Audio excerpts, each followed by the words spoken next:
One more time. No. And what the fuck are you doing anyway? What is that?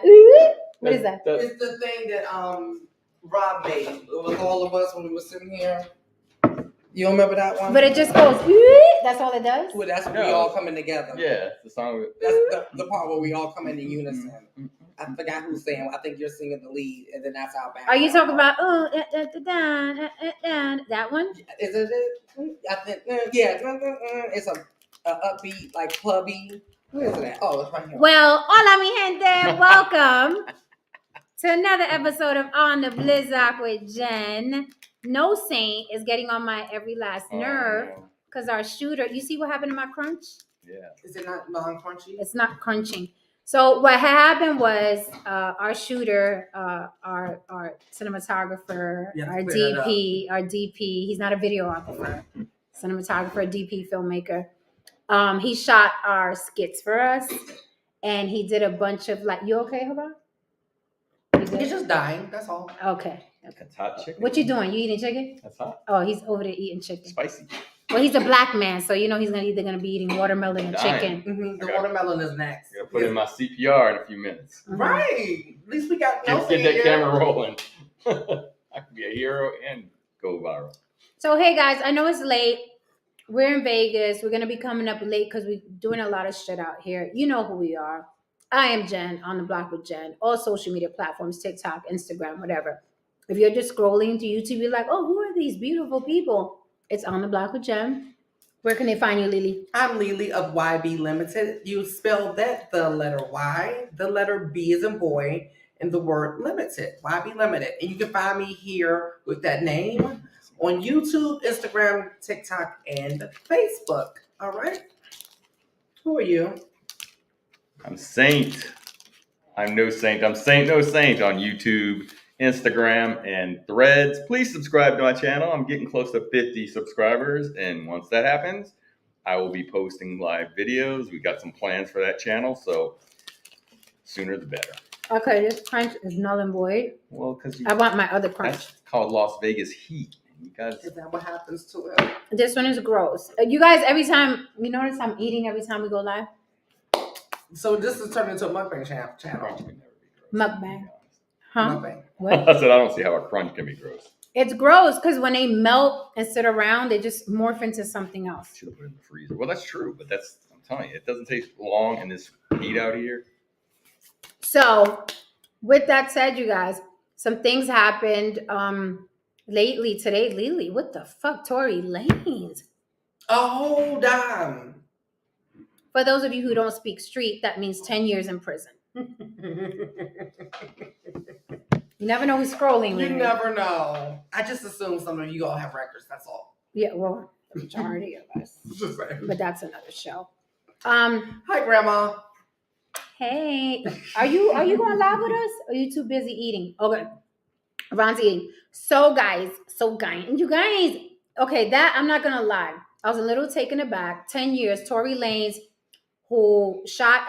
We don't have to say allegedly anymore. Nope, not anymore. We don't have to say allegedly. Mm-hmm. So Tory Lanez apparently, according to the courts, shot Meg Thee Stallion.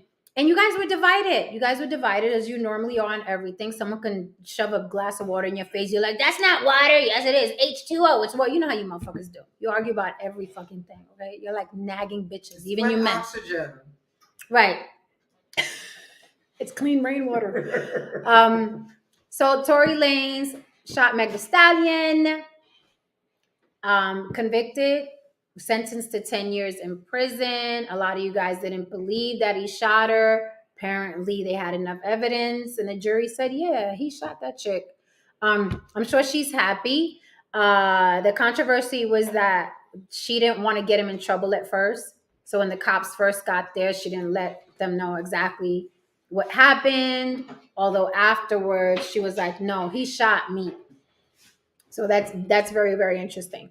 Guys, hit that like and subscribe. We're in Vegas, okay, up until the weekend. So we've been dropping some really nice content. We got a lot more. We got like mountains more. You should have came over here, Herman, so we could see you because there was way more space on Lily's side. I'm about to move.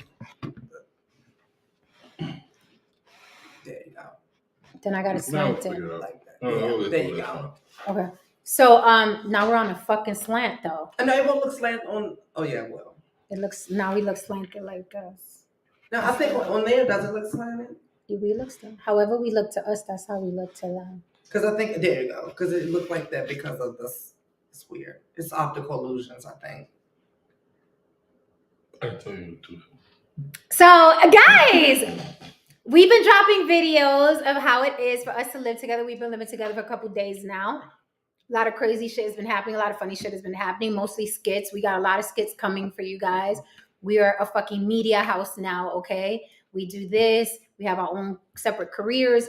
And we're also doing skits for you guys. So we hope you enjoy them when we drop them. We're giving you little sneak peeks of our interactions on all our social media. So you have to follow all of us on Instagram because we're literally dropping different things. I'm dropping things from my point of view.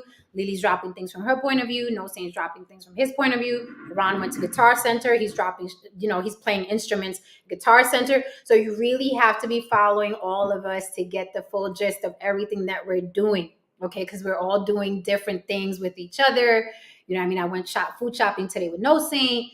Lily went to Red Rock with No Saint. So we're all doing separate things. So you have to follow all of us to get all the juicy bits in between. You gotta follow all of us, okay? And I'm gonna leave all our handles in the caption. But back to the Tory Lanez thing, I was a little shocked. I don't know what was the final charge. I don't know if they're saying it's attempted murder. I think 10 years is a lot. I know people who got less time for manslaughter, where someone actually died. Well, they got a better lawyer, obviously. Oh yeah, I heard the lawyer was trash, but this is the thing, right? Mm-hmm. I mean, with me, I don't even think I really thought about it, you all. Okay. Like, when I saw that, I was like, damn, was that on the table? Like, I didn't think that was on the table. Right. I didn't think 10 years was up, to be honest. It was more on the table. Oh, there was more time. Mm-hmm. There was more time on the table. I'm trying to see honestly, what the charge was. my understanding is that California prisons are hectic. Mm-hmm. He's got one or two options. You better get active the moment the door closes. Get active. You better get active the moment the gate closes. Or, and for people again who don't speak street, what does that mean? Get active as soon as you're going. What's up, YouTube press? What does that mean? Get active. It means accost the biggest man in the yard that you can find, and do that with. And that's probably not going to happen because Tory Lanez is smaller than me. And so his other option is to find one of the most influential people in there, mm-hmm. and agree to being extorted. Or, since Tory and Jenna are around the same size, borrow one of her sexiest outfits and get her a great protector. That's the third option. That's the third option. It is an option. It is an option that some people exercise. Okay. I'm not saying that I'm the first one to advocate for it, but it is what it is. Hey, that's the option I go with. Right. He'd be showing them nice new fake teeth to a boyfriend in there, get protection. Why not? Right. 10 years is a long time. Damn, so how much is his bank account? What's he worth? I'm pretty sure he got drained doing this. Yeah, because this he couldn't work and he was spending on the lawyers. And he's starting to pay bills. Mm-hmm. And I'm pretty sure he's taking care of his mama and aunties and everybody else. So that your money drains fast. If you believe Google, it says he's worth $4 million. So I mean, that ain't shit. That's nothing. And this is California where he lives. Yeah, I mean, OJ spent almost $10 million on his defense. So I'm sure this guy, Tory Lanez, paid a pretty penny for his defense. For nothing because he got 10 years. Just assume that he paid half. That's a bad day. Yeah, it's a bad day. Assume it. What's up, E Black TV in the building? You finally caught us, man, on a whim. How you doing, Where you been at, E Black? Did you just now catching us? It's probably the time that we be on. Yeah. We be on, man, late. What time is it now? And over there? What time is it? On the East Coast? Yeah, what it be? Shit. Oh. 12:40? Yeah. 12:40. So that's fucked up. That's totally fucked up. We were watching Star last night. He was talking about a race war. E, did you do a stream on the race war at the boatyard? I can see him doing one. Yeah, I can see him doing one. So guys, I got a surprise for y'all. Uh-oh. We didn't discuss this. I guess that's what surprise means? Yeah, it's a surprise. We all He's in on it. Oh! Knew I shouldn't have trusted the white man. Okay, so we went to the supermarket, and you guys watching, I wanted to try an exotic fruit that none of us have ever had before. Right? That's what he said. Right. And then he tried it. He tried it. So I got us an exotic fruit that I've never seen before, never even heard of. So not only are we gonna have to Google what this thing is, we're gonna have to Google how we eat it, because I don't know how. Gotta be tomorrow, Tyrone. That's what he said too. Ah! We'll be here all week. Okay. Seriously. No. Tyrone, where the ribs are in the refrigerator, I'm cooking them mañana, and we could probably do that live too, so you guys can watch me cook. Maybe I'll cook in my underwear. Stay tuned. Oh. I'll cook in my lingerie, and you guys can watch me cook some ribs. YouTube Press says, I'm in Alabama. I hit all my patio chairs today, not taking any chance. And you're white too, right? Yeah, so you better stay inside for a little while. Yep. Hide your wives and kids and shit. Stay inside for a little while. So Lily, so I don't get that bag right there. Uh-oh. And a butter knife. Okay. What if we need a sharp knife? I'll do a sharp knife because yeah. Right? Because we don't know what the fuck it is. Like we literally don't know. Sea urchins. It looks like sea urchins, but I'm sure inside maybe it's delicious inside. Uh-oh. I'm sure it's even ripe. Even not spoiled.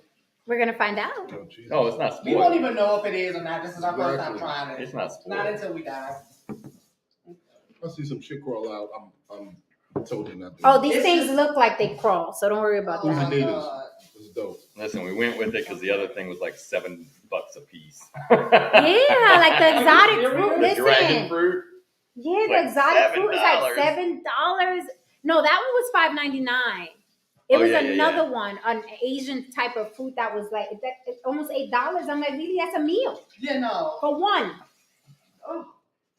So they're like, you want to be exotic? Pay for exotic, bitch. So we got this one. This one was less expensive. We're all gonna try this for the first time. See what happens. Do we have an upchuck bucket too? Whoa. We don't know what this is. This looks like an STD. Okay. Actually, it looks like the COVID. What the hell is It that? does look like a virus. This is what it looks What like, the guys. Looks like a hairy nut. No, Yeah. you do. Come on, pull your nuts out. I want to compare. Right.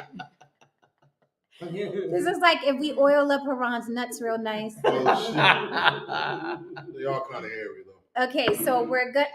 So we're gonna try this. All of us are gonna try one. We don't know how you get in. It also looks like a sea urchin. You see that, guys? The fuck is that? Okay, we're gonna try it. It looks like a hairy walnut too. So first of all, does anyone in the chat know what this is? Does Yeah. anyone know the name? E-Black said, what the fuck is that? I saw that shit on Star Wars once. All right, guys, does anyone know? Does anyone? I know a lot of people aren't awake. Not like a Sesame Street episode where Look, things like I that used to pop literally- out of the ground. It's giving saw that. Snuffleupagus real It good. really, yo, I saw Tyrone that. said it's death. Tyrone said y'all found that outside. It looks like it could be have. And let me tell you, it was less expensive, but it wasn't. What was it? $3.99, I'm pretty sure it was less expensive. right? $3.99 a pound. So it Yeah. wasn't free neither. YouTube Press said Chestnut. No. So let's find out the name because I forgot the name. Do you remember? I don't the name? remember the name. It was RAM. Oh, God. I don't even know what the culprit is. Something like Ramadan, but not Ramadan. I'm just spell it wrong. Somebody said monkey balls.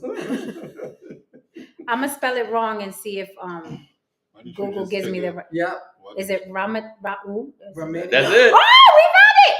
It's Rambutan. Rambutan or something. Rambutan. Rambutan. The fuck is And that? next time you get some, get it from Bonds because them like it's cheaper at Bonds. Okay. Okay, so we found it, ladies and gentlemen. It is, what is a Ramadan fruit? And that's Rambutan. Rambutan. Rambutan. Rambutan. It says taxonomic name Nephilium lapasium. That is what we're gonna try. It's a I don't know if I'm. It's- I don't even know if I'm allergic to this. It's shit. a I'm- medium-sized tropical tree in the family of Sep. Oh, okay, I don't even know what that was. Saponaceae. Do you have a tree nut allergy? The name also refers to the edible fruit produced by this tree. It's native to Southeast Asia. Oh, so we're eating a Southeast Asian fruit. I feel very cultured and shit. And exotic, right? Any of you passport bros? passport bro. Passport, all these passport bros, y'all couldn't tell me what this was. They probably know what this I was. mean, yeah, you like to go overseas and stick your face in strange things. Right. So Strange it kind of things. looks like, for all the Puerto Ricans or Dominicans, it kind of looks like a quenepa. It looks like a quenepa. Yeah. So should we YouTube how to open one of these, or should we just try on our own? Well, I think we should know what the fuck. Should we Google how to open it, or just you try don't it? even know. toxic. Exactly. You don't even know That's what's what toxic. he said. Oh yeah, we don't know which part we're We don't know what's going on. I don't know if I'm allergic to this shit. I don't know what's happening. Do you have a tree nut allergy? Not to my knowledge. Yeah, you But eat it can peanuts, fuck- right? But I can eat peanuts, but fuck around this shit, they be like, oh, You you're got a about to... fireman here. You save your life. That's I what don't he's know, here He man. for. said anything I can't read or say, I won't eat. You've been nice to him since we've been here, I right? have, but I Okay, really don't well then you want should be alright. I'll save you. I don't really want to end my Do you stay. hear all this panic? These are the same people that are going to, that they think they're going to survive a freaking apocalypse, A race war. a race war. Look, man, I can survive Okay. a lot of things, but I'm not going to be taken out by It's some like hairy a- fruit. So we got a video says how to eat and open a rambutan fruit. Hope that music's not First thing you need to do is make sure you observe where the long end of the Rambutan is. You take your thumb and your pointing finger No and shit. squeeze it really Oh! We don't need a You knife. see the flesh popped out. Do you know? Oh if my it's god. It looks like a Yes. albino grape on the Right. inside. That's No, like that looks like Guinness. a goat's nut. Let's try it That's again. like Guinness. You observe where is the long area. Mm-hmm. You take your two fingers and squeeze until the skin So it's like breaks squeezing the apart balls. and the flesh popped out. Oh no. And then you peel the rest of It's easy, guys. Okay, we got it. It's easy. So it says, and it's funny because you know a lot of fruit is it's very so a lot of fruit looks like body parts, like you know, like peaches and stuff. Looks like, you know, and oranges. Depending on it's interesting how some fruit looks, right? Like some fruit looks like, It's my favorite. you know. Are you rushing No, I'm with just your looking. privilege? I'm trying to see what she's talking Yeah, about. there's supposed to be Okay, so we have to Yeah, it's look like at a it. line. I don't Okay, see so a take line. yours. So you know what's interesting, because you know on a nut sack it also has It has that a little line. line Do you in the know that you middle. Oh, I chose- found my line. Is it You mature? found Let your me tell I know line? my way around. Let me see. It's usually it's at this top. What it smells like? This? Mm-hmm. That's the line. It okay. doesn't smell like anything. I'm gonna squeeze. All right, so you gotta find. Did you find your I line? think this is the line I right didn't find here. my line. Oh, you did find your line, I found I mine. didn't find mine. and you squeeze I'm squeezing. this way. Oh, it says you squeeze. Oh! Oh! All right, I might have I'm squeezed scared. that Why a am I little tough. feeling? Oh, okay. Okay, I got something. You gotta show the camera. I Point it am. to I'm the showing camera. the camera. It's all juicy. Yeah. There it is. Oh wait, I didn't squeeze mine. Oh look, Oh! it's What open. is this? All right, we're squeezing. Yeah, baby. Yeah. I crushed my nut. Oh my God. Yeah. How cute is that? Yours Look came at out good. I was. that. Yeah, it's like an Easter egg. I finger fucked mine. Yeah. What the well, heck? What it is late It's night I'm on about the to say it's block. been a while. Yeah, it's been home in a minute. Okay, so this is what Mama looks like outside, Mine's small. That's what she. That's said. what she said. Yeah. and this is the inside of it, right? That was a pretty clean whatever. How does it smell, guys? The inside of a really Like nothing. sour It one. smells Nothing. good. It smells It's a good. fresh, like a cucumber freshness. like- Yes. Are we gonna lick test? I didn't say suck test. Slow down. Okay, it's not bad. No, it's like a little soury. Mine tastes sweet. Yeah, mine's Are we gonna sweet. bite it? Yeah. You ready? We Mhm. can't see you, Haran. Wait, which way? Mmm. Mmm. Oh, This is a fancy canepa. yeah. It's a canepa. It's got a little hard seed in it. It's too. good. Mm-hmm. That's It's all right. actually good. Oh, This is a Guinness. It's like a, what you say? A Guinness. Oh, that's a canepa. oh, that's not a Oh, racist. I keep forgetting we share fruit. I keep Yeah. forgetting. See, the Caribbeans know, okay? He sounded racist. Whatever. You said ganep, but we call it canepa. That is like a canepa, The but a gravy, little. when you pop it open and it's.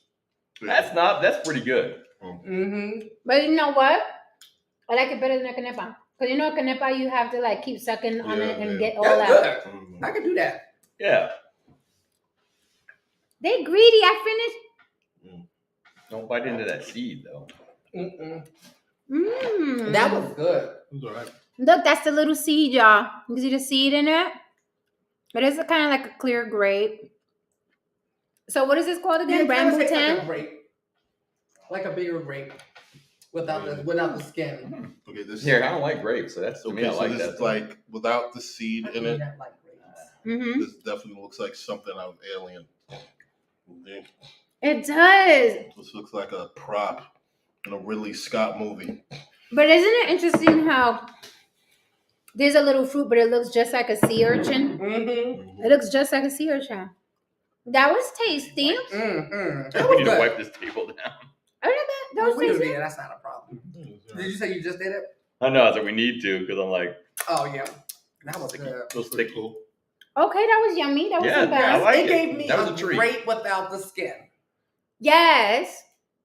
Yes. Mhm. It reminded Have me you, of did it, you, I used to like take the said. skin off my grapes when I was younger. I had nothing. So else to me, it do. tasted like a canepa, but less complicated. Because a canepa, you gotta keep sucking on it, and then It gets stringy. not only that, but the canepa, like you kind of like See, it's harder. the seed's bigger and harder, and you kind of like suck all the juice off of it. This I like It because was neat. it's neat and it actually comes off that nut. Mm-hmm. This is just going in a very weird direction. We're still talking about this. We're still talking about this. It ain't Freaky Friday. So I would like, if I had a choice, if somebody was like, you want canepas or ganip for Jamaicans, ganip or canepa, I would get a nice little bowl of these. I wouldn't mind, like, you know what I mean, 6 or 7 of these to snack on. So would you, yay or nay? So yeah. Yay or nay? That's a good one. Yeah, I like it. Yay or Sure. nay? Sure. Haran says aye. So now you know, guys, you could go get your little Ramadan, your little Muslim fruit. Right. But you can't eat it during Ramadan until nighttime, right? Right.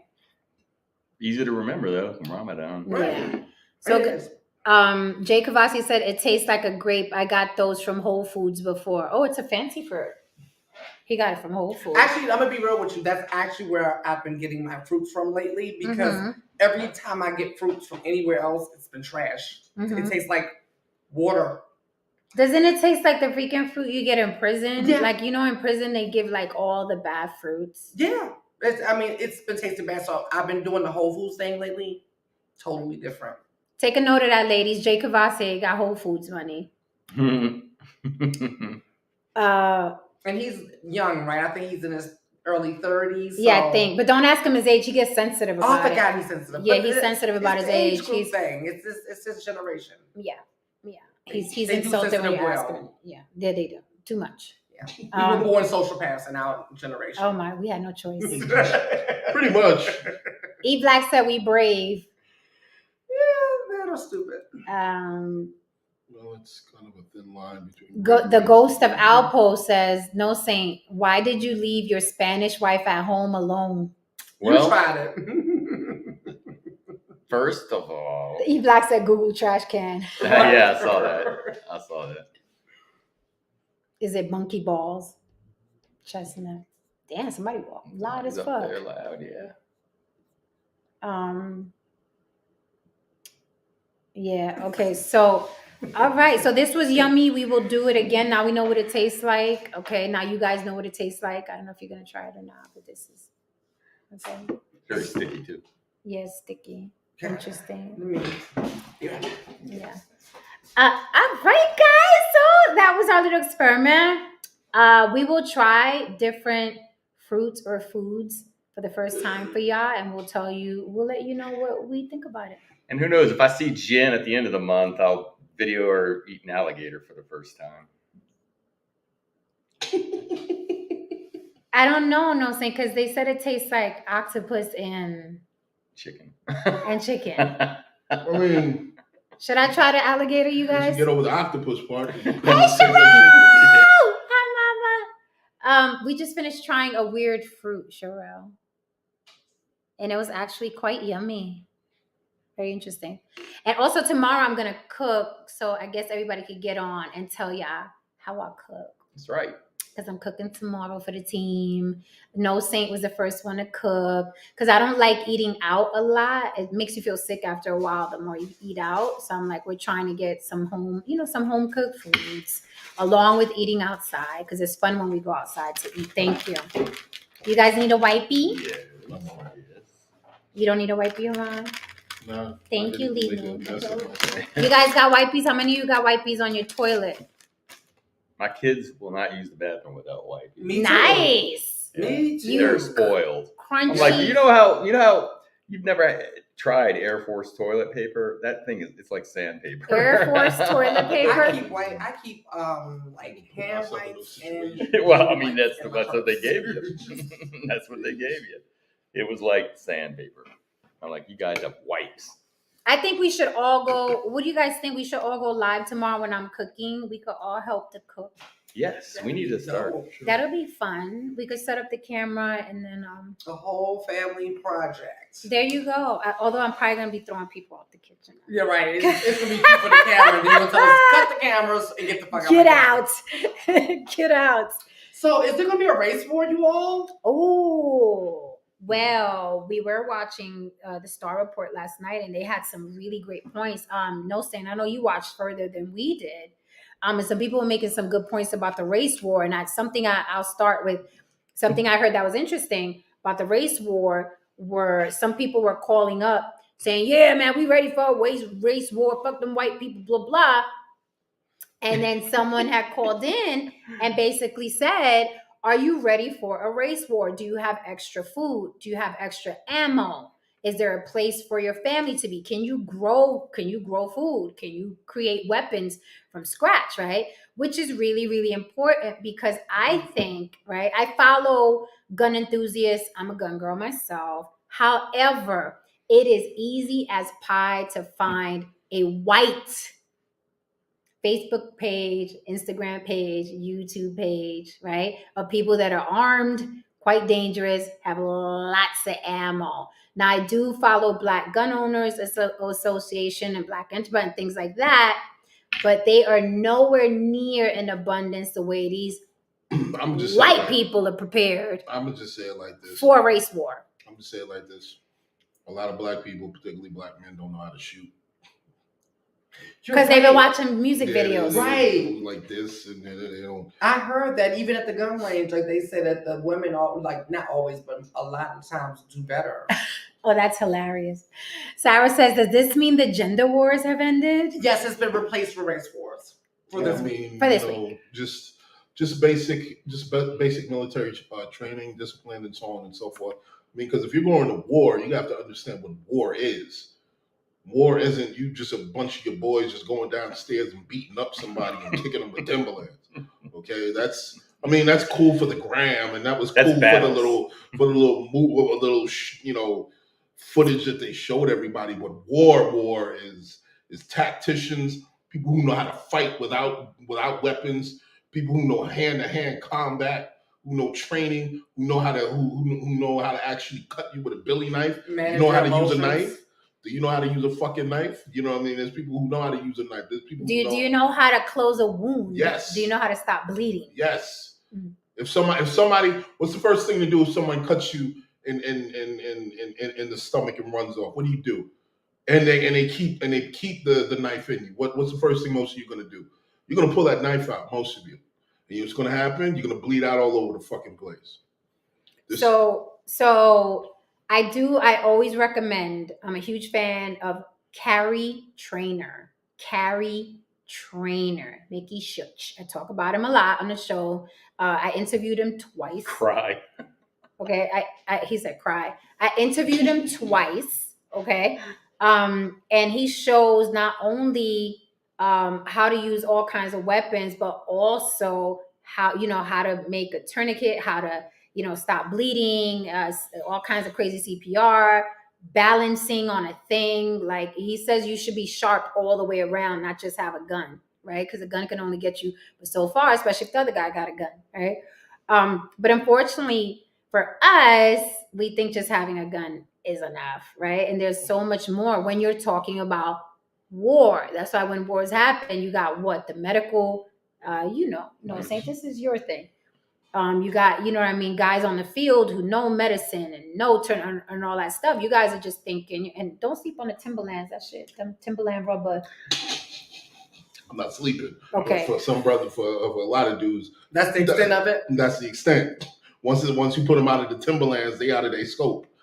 This is true. This is true. Yeah. So, are you ready for a race war, chat? Incidentally, a lot of people don't know this. We use the Timberlands in New York because, yes, it was supposed to be used as a form of weaponry. When you get somebody down on the ground and you basically stomp on their faces and so on and so forth.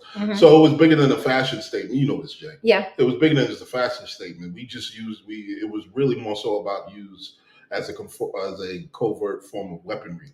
Right. So if you go to Orchard, and the best evidence of that, if you go to Orchard Beach in New York City, in the Bronx, and you're walking on the sand, if you notice, you will see Timberland prints in the sand.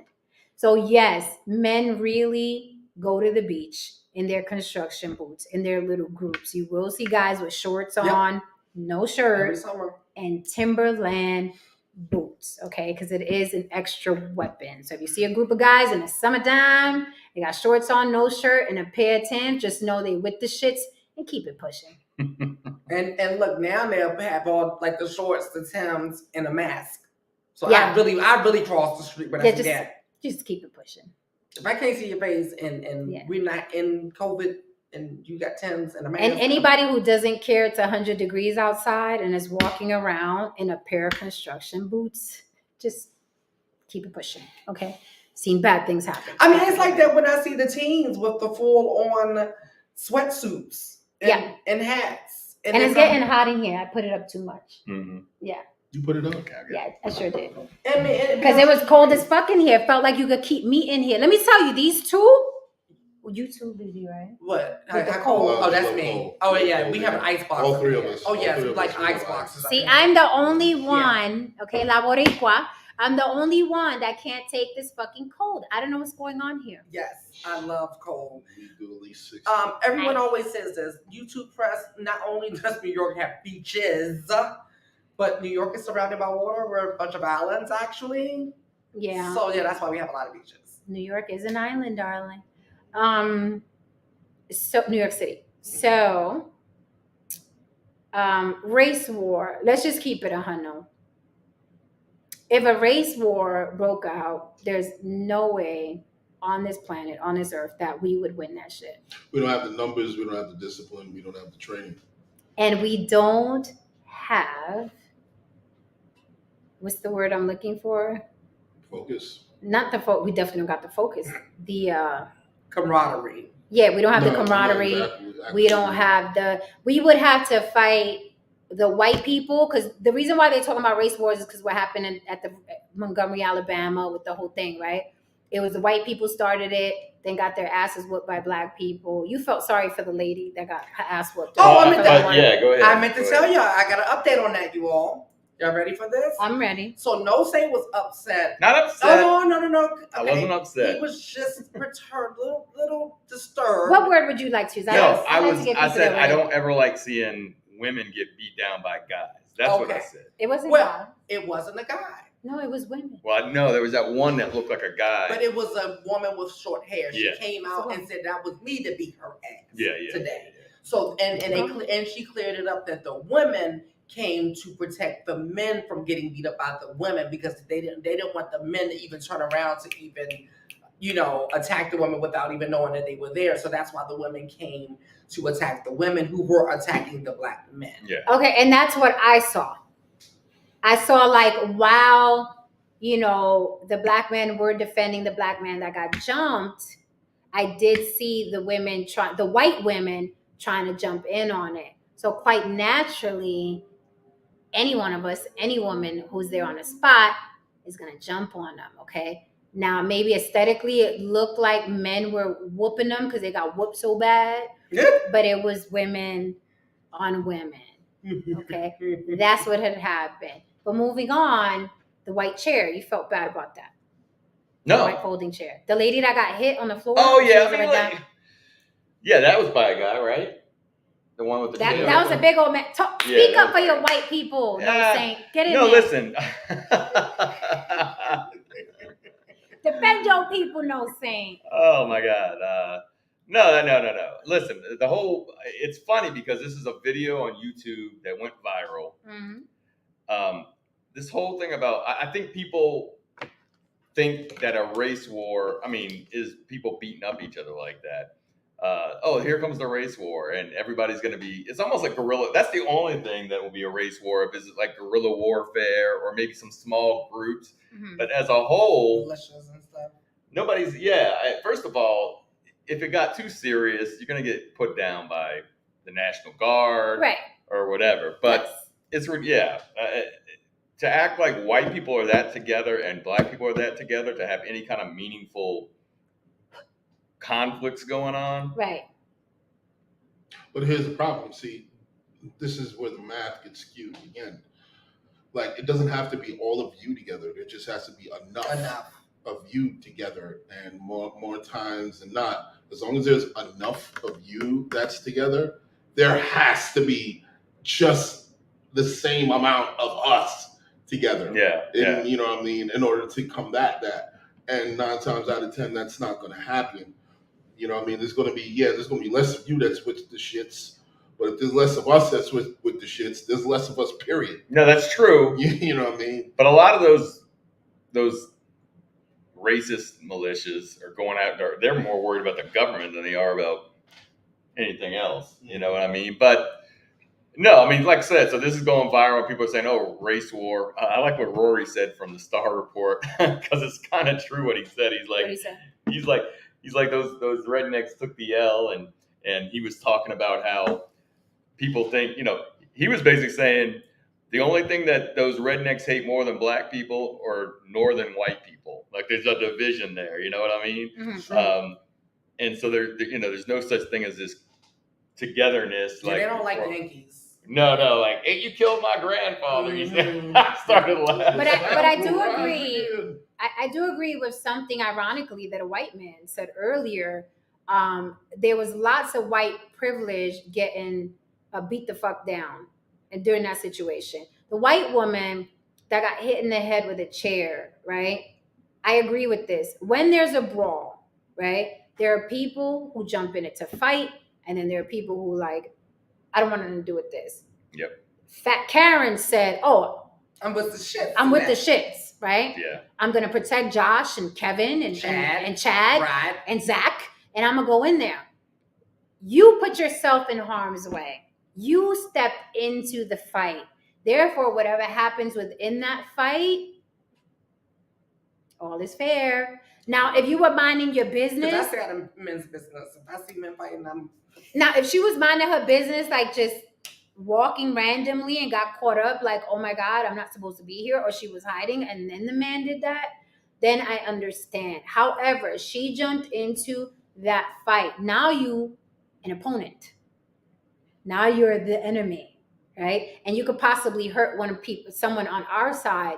So she took a little chair to the head. It happens. Right. That looked like wrestling too. And like you said, like when you jump in, right? Because there's people who get hurt by their own team because you don't even see. You just in the adrenaline. Friendly fire.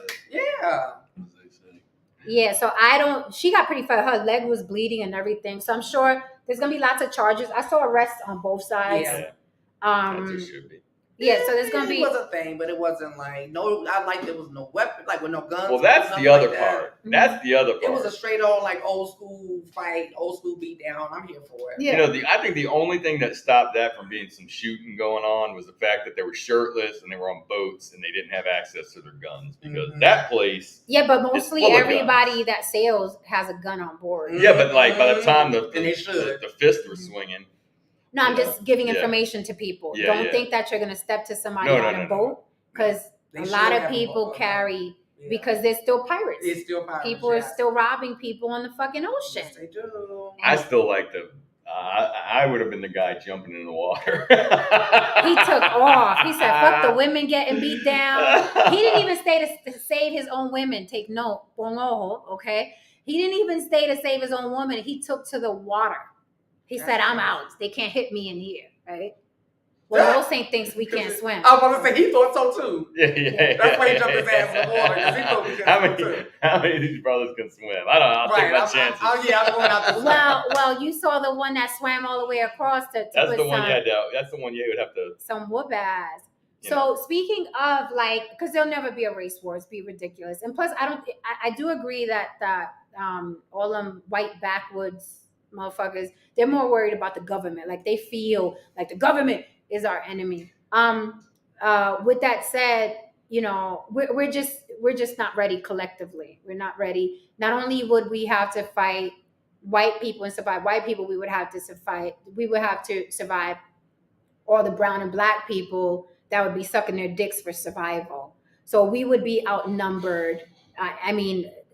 Epic proportions, right? Because when people want to survive, that's another thing that we don't talk about. But when things happen, be it slavery in Hawaii and Laborinking in Africa and America, whatever, there was a large portion of people that said, I don't want to get my ass whooped no more. Look, listen. I didn't even finish, God damn it.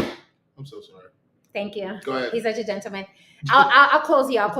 I'm just saying that when all those things were happening, everybody thinks that everybody was rebelling and not wanting to be there. No, some people, survival kicks in. You're either going to bend over, right? Or you're going to buck up. And let me tell you, a lot of people were bending over because they didn't want to be whipped. Okay. Everybody says what they would do in that situation. But a lot of people, men and women, were like, you know what? I'm stuck here. I don't want the pain. I'm going to comply. Right. So that can happen. If something were to break out now, you best believe people that look like you are going to be on his side because they're going to be scared. Mm-hmm. What were you saying? Well, overall, it's just real funny when we have these kinds of conversations because everybody's always like, yeah, I did this, I did that, and whatever. And, when shit hits the fan, you don't really know what you would have done. Now, I recall earlier, they always say this when it comes to us, because we had Caribbean parents, they say, Black Americans, put it all on the line for, the Caribbeans and all so on and so forth.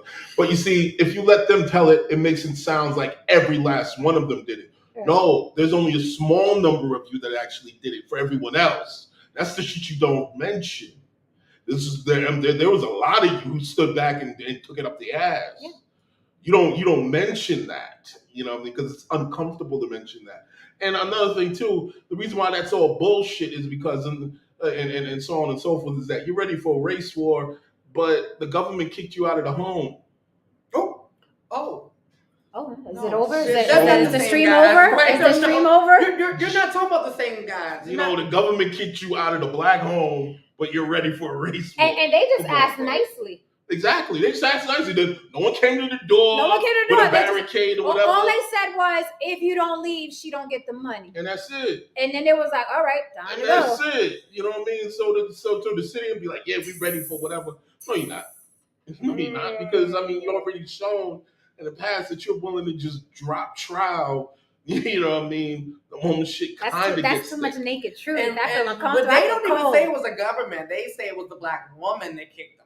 Because you blame who you think that you have more power over. They're not gonna. Remember, I said people, they don't fight up; they fight sideways, and black women are sideways. So it's easy to blame black women because you don't want to go up against that monster. However, with that said, Lily, you said that there would be little pockets like a militia or whatever. No saying you said battles. I want to remind you guys of the zebra killings, aka the zebra murders. Okay, let me read this for you. It's a group of black men that went on a rampage killing white people. Nobody talks about this. It was also stricken. Okay, white people back in the 70s stricken it. They didn't want it in the papers. They didn't want it on the news because they didn't want the word to get out that a group of black men went out and killed randomly a bunch of white people. The zebra murders were a string of racially motivated murders and related attacks committed by a group of 4 black serial killers in San Francisco, California, United States from October 1973 to April 1974. 4. They killed at least 15 people and wounded 8 others. Police gave the case the name Zebra after the special police radio band they assigned to the investigation. So there are pockets where people of color were really, really with the shits. Okay. It says Operation Zebra. The murders caused widespread panic in San Francisco. The city suffered losses in revenue by a dramatic drop in tourist traffic. Many hotel, nightclub, restaurant, and theater owners reported a decline in business. Streets were deserted at night, even in North Beach, a neighborhood with 7-9 a week nightlife. A manhunt dubbed Operation Zebra due to the Z police frequency used for communication was launched immediately following the murders. You guys can look this up. It's called the Zebra Killings or the Zebra Murders. So there was a time where a group of black men were with the shits and was like, all right, fuck everybody. Killed a lot of people, wounded a lot of people. So there have been pockets where there have been rebellions. However, when people talk all this jazz today about I'm ready for a race war and fuck that crack and whatever, here's the thing. We see it now with no force how you bend over. And I mean no force. I mean, you just get threatened with losing your job and you're like, yes, sir, no, sir. So it's really hard to believe that a whole race war would break out with the big guns and you're going to be ready to fight. With that said, do I think there's a sprinkle of people of color here and there that would die for theirs? Absolutely. But all of you talking that shit, absolutely the fuck not. The majority. Okay, because a lot of you bend over for a lot less at stake. Okay, a lot less. Okay, we saw a video today with was he Puerto Rican or Dominican? What was he, Haram? Could have been Puerto Rican or Dominican. I think it was Dominican. Okay, so they were in an elevator on 183rd Street in the Bronx, a subway elevator. And allegedly, supposedly, the guy in the elevator had disrespected a homie that died or whatever. So they ran up on him. They caught him. Now that man was in the elevator, had his mother-in-law there, his baby's mother, and some kids in the elevator. And the kids outside the elevator wanted to fight him. His woman was standing in front of him, pleading and yelling, and he's just standing behind her. That is what most of you would do. And that is the role that usually women take, right? Because that's how we are, right? We're very protective. So, it's a lot of you talking shit. A lot of you don't know history. Like Karan said, that dude jumped up in my comments talking about if it wasn't for black people, Puerto Ricans would have never came over here. And I said, motherfucker, look up Albizu Campos, look up Ramon Betances, look up Felicitas Gomez, look up Arturo Schomburg, look up Roberto Clemente. While you were drooling in your class learning about Rosa Parks, bitch, Puerto Ricans were at war with the United States of America. Lolita LeBron ran into the Capitol. Remember January 6th? Before January 6th, Lolita LeBron, a Puerto Rican woman, organized 4 men, and they ran up in the fucking Capitol and shot the bitch up. So if you don't know the history, shut the fuck up. You do not own oppression. You did not invent activism. People of color in this country, be they Native, Mexican, Black, Puerto Rican, and what have you, have always been at war versus the United States. Okay? And that's not the oppression Olympics. That's just the facts. So going back to the zebra killings, why hasn't there been a fucking movie? Right. That's what I was thinking as they're talking. I'm like, okay, I would love to see a movie with this. Absolutely. Because we need to get more. Okay, this has been my problem when we see race relations in this country. It's always having blacks and people of color looking docile and defeated, right? So, or the white hero. And the white hero has got to be there. The white hero that helps us get through. You gonna help us, Losay? Yeah, I'll help you. I'm on your side. All right, so I'm here for it. So, but yeah, but that's so. I'm like, I would love to see more of that, but they gonna give us but so much empowerment. I'm like, we have so many. Huh? What? Okay. I'm just looking at Israel. I got into a debate with a racist. I guess he was a Nazi, whatever. Some white supremacist. Nice. And we got into a debate, and it was around the time when Birth of a Nation was dropping, and he was he was afraid I just of the movie dropping, and he was afraid because he felt that if the movie dropped, it would inspire Black people to rise up. And he said, "Oh, you an ass." and he said He's a fucking that ass. we were talking back and forth. The He was basically Spaniard. saying that Black people, generally speaking, have higher degrees of testosterone, so they would be more prepared for physical contact and so on and so forth. And we kept going back and forth for like a bit on that. But the core of the point here is that his concern was that there were images of Black people not being docile. Now, again, that is the whole point. That has always been the goal. DeSantis in Florida wants to rewrite history and essentially tell you and teach the children that slavery was pretty much a trade school. And the fact that so many Black people are not in arms about that is disgusting. Well, they're busy fighting the LGBT community for a man in a dress. And the Latins, because we're trying to kidnap hip hop. That. So they're busy. They got their priorities together, Haran. So, Okay, but devil's advocate. I said this a couple years back, and people were like, right? Let's just say, what have Black people gained by being taught slavery? And you can't answer, because this is always the retort.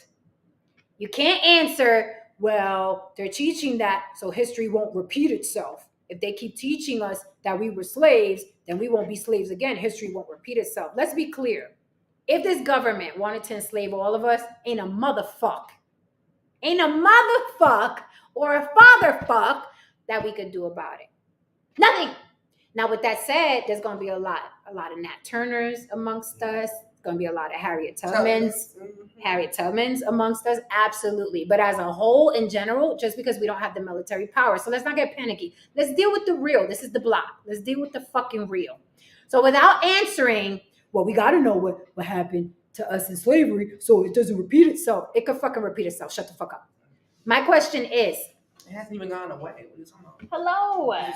We're still getting our applications thrown away. Shaniqua, Right. Exactly. You know in what I'm saying? prisons, that's what private prisons are for. So they just rebranded it. In the pipeline, In the right? pipeline, yeah. So, you're saying this DeSantis person, right? And all politicians are the same to me, no matter what side they're on, right? It's a job. He's saying he wants it to be like, slaves benefited from blah, blah. essentially, Okay, so we're looking at this new generation. Lily, you and I, we agree with these kids don't give a fuck about a slave. They give a fuck about subscriber count, followers, what their BBLs. They give a fuck about their gender. You know what I mean? They don't give their pronouns. They don't give a fuck about. They don't give a fuck about slavery. but here's the thing. But are they not? Here's my question. Are they not better off? This is my question. Slavery was abolished, right? Mm-hmm. This is my question. Chat, answer this. Panel, answer this. What have Black people gained by constantly being reminded that they were slaves? I said gained. And you cannot answer with, well, so it won't happen again, because it can happen again. So let's take that off the table. Mm-hmm. What have they gained by being, let's say DeSantis, this happens. And all across the schools in the United States, kids are taught, let's say hypothetically, oh, listen, slaves benefited from being slaves. In that regard, I know where you're going with this, but in that regard, wouldn't it be best to just remove the concept of history, period, from the American curriculum? Because what have we all gained from American history? What have we all gained from the Boston Tea Party? What have we all gained from the the study of prohibition? What have we all gained from all of this? Well, answer. What have we gained? Personally, I am a history buff. I like to know what happened, but I don't sit on the crutches of certain things. Just because this happened to my ancestors, that doesn't define me. I would like to know where I came from and so on. But I don't agree with, for instance, these kids. They don't give a fuck about slavery. Yeah, but when shit go your way, don't talk that. What he said? He's bringing out the Bible shit. Go ahead, Haran. Well, anyway, the point here I'm making this with the kids, with the kids. Okay, you don't have to give a fuck about slavery. You don't have to give a fuck about all these things. Okay, cool. But when things don't go your way, don't open your trap about racism. Don't open your trap about slavery. Don't open your trap about things when they don't go your way. Don't lean on, the concept of the trauma of blacks in this nation and so on and so forth. Stand on your own too, and understand that maybe you didn't get what you wanted because maybe you suck. Okay, so let's expound. So when you say, first of all, history is fun, right? So is the solar system.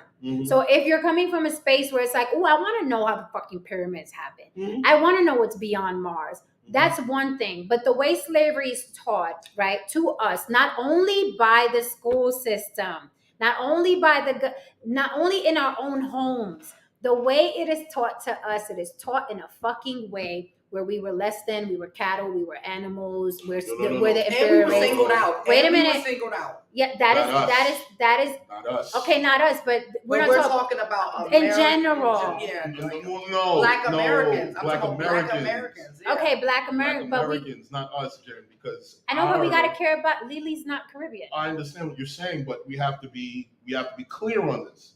Okay. Because it's about the narrative and who had the narrative.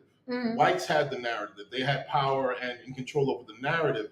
So since they have power and control of the narrative, they can shape the story of slavery to Black Americans. So they can say like, they were docile, they were so on and so forth. And what benefit does that have for them?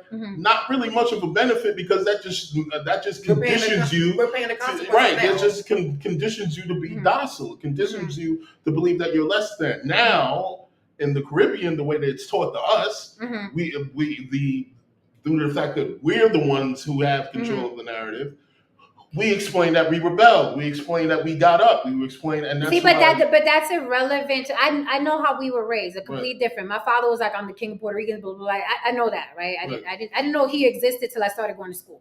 Right. I didn't know about white people at all. And I was like, oh shit, what the fuck? What's wrong with this? Now, to your point, I understand where you're going with it. All right. So, okay, the way slavery is taught, we just said, it keeps us docile, right? Yeah. It constantly teaching us, you lost. You were cattle, you lost.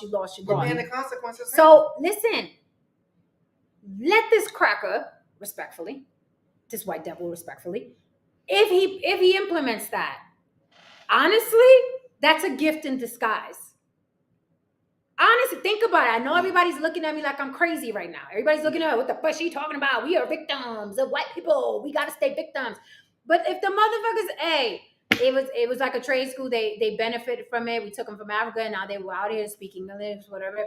How is that going to fucking hurt more than constantly being ingrained in your spirit and that you were less than, and you were cattle, and white people are evil, and white people mad? Now, going back to what you said, Haran, when something happens, don't blame it on racism. But do you notice the younger generations are not? Yeah. You notice that? They're concerned with money. I've never seen hustle like the way these kids are hustling. They're looking at people seeing they're seeing people making millions of dollars or playing games online. They don't even, a lot of their friends are white. Like, it's more kumbaya now, even though kumbaya doesn't mean what I used to think it meant. Yeah. But these kids of today are not as uptight about race as I think our generation, you know what I mean? I don't see them pushing it. Now, I see a lot of older people still pushing that racism shit. You did that because I'm Black, or you did that because I'm Mexican, or you did. There are assholes all across the board. And let me ask this question before I pass the mic. Who has hurt you the most in this fucking life? Okay, so that's where I was going to go with this, because I had this conversation this morning with a friend on the phone, right? And I said, I don't have experience. If we go with my personal experience, that cannot be debated, right? I don't have a story of scary white boogeyman, but I have plenty of stories of scary Black boogeyman, right? A long list, right? And then the first thing that someone's going to go to, you already know, is it's only because of proximity. Yeah. Because you're just going to assume because I'm Black that I've only been around Blacks, and that couldn't be further from the truth.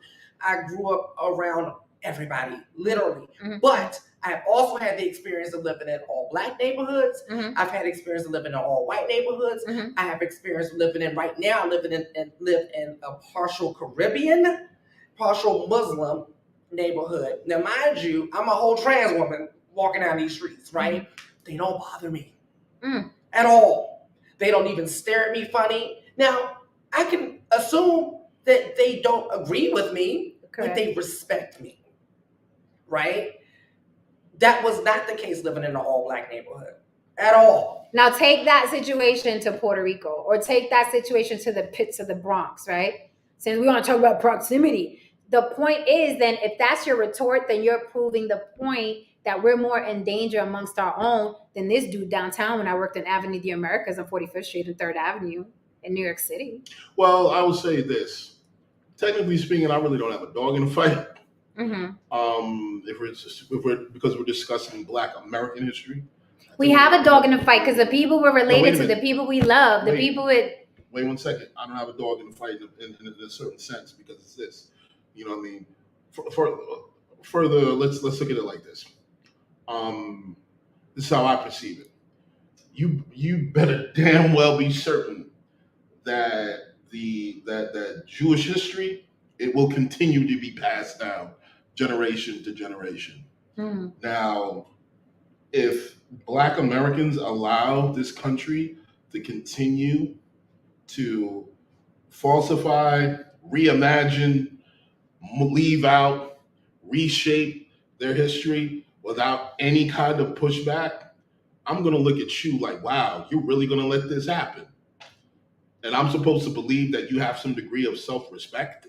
What do you mean? What are you talking about? Can we move this way because it's annoying me that we got half your face? It's fucking annoying me. What I'm saying, what I'm basically saying here is that if you're gonna allow them to retell your history, and you're not gonna offer any pushback. Retell what history? Of Black history. What history? Basically being a trade school. If you're gonna let them do that, which it was not. If you're gonna let them do that, you're fucking weak. Because you can't do that in Jewish culture. Let's not bring up the Jewish people. They're different people. No, we can't. Let's not divert. No. Everybody's history has to be. No, but here's the thing. Why should I respect their history? No, and here's our shit should be reshaped? Here's the thing. You don't have to respect shit with the Jewish people. The Jewish people don't need you. But here's what I'm saying. They're going to make sure that their history goes forth. All right, but that's their business. You got Black business. Why can't we make sure our history goes forth? So why can't we answer that? I have no issue with letting our history go forth. Okay, so then you in the correct manner. Don't divert to Jewish people. All right, let's just concentrate on that then. Let's just concentrate on that. I am about our history going forth. Okay, so now it's our history. Now it's our history. Yeah, because according to you, I have a dog in the fight because we have other people, you know what I mean, Black people, we have blah, blah, blah. Yeah, but you call yourself Black, Haran. You don't call yourself Jamaican. Okay, then. We're going to say this right now. Our history.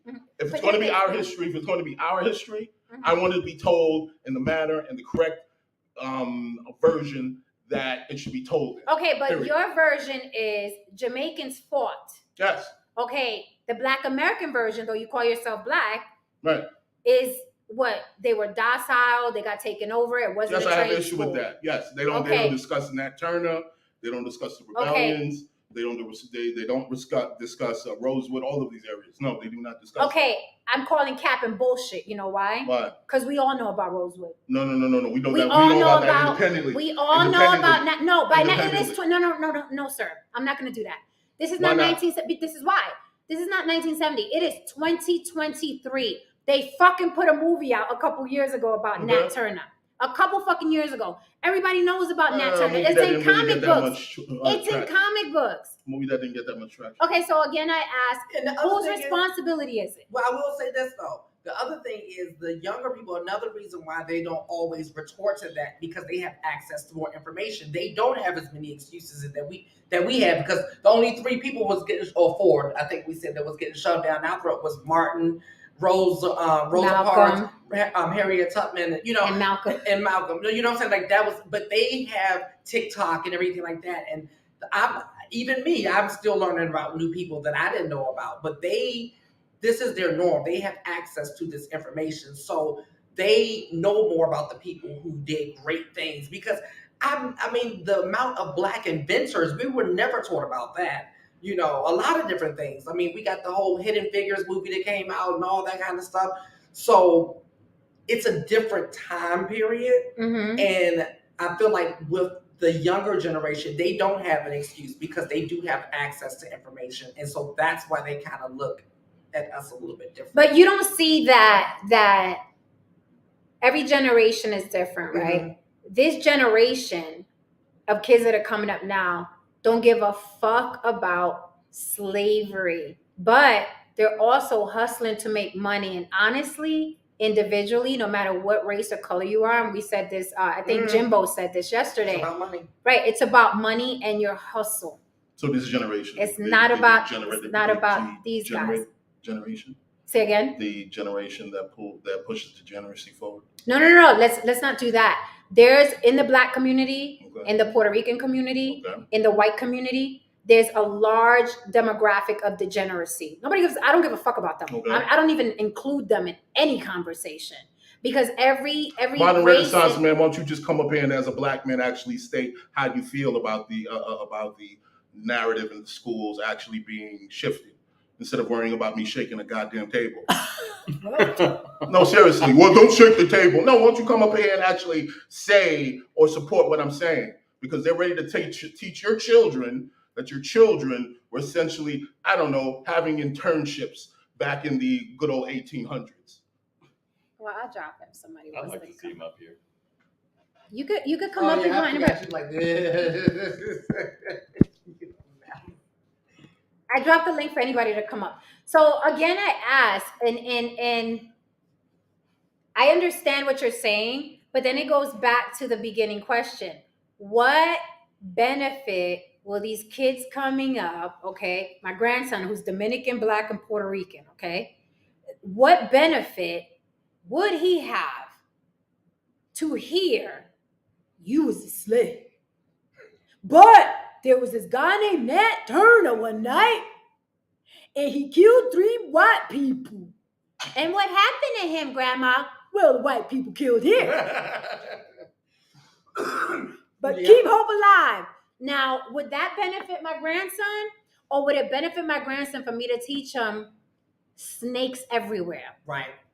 They're going to look like you. They're going to look like him. They're going to come looking like me. And that's how I was talking everywhere. That's how I was taught. Really.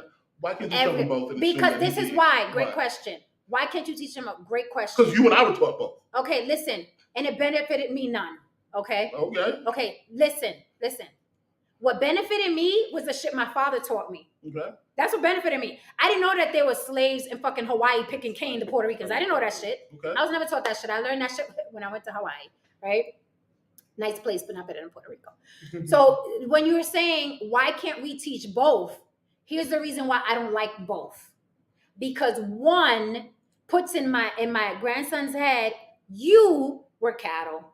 You were less than. Your complexion is a problem. Why would you even install that in this brand new brain that was born? This beauty. It benefits him none. You know what? I'm just reading some of these comments here. What you got? Some of you brothers, some of you men in the chat are actually upset with me because I want you to battle against the narrative being changed for you, the narrative being changed for your children, and you're upset with me for that. See, this is why I call you bitch-made motherfuckers who you are, because you like I'm seriously just sitting here doing something that benefits you, and you want to bend over.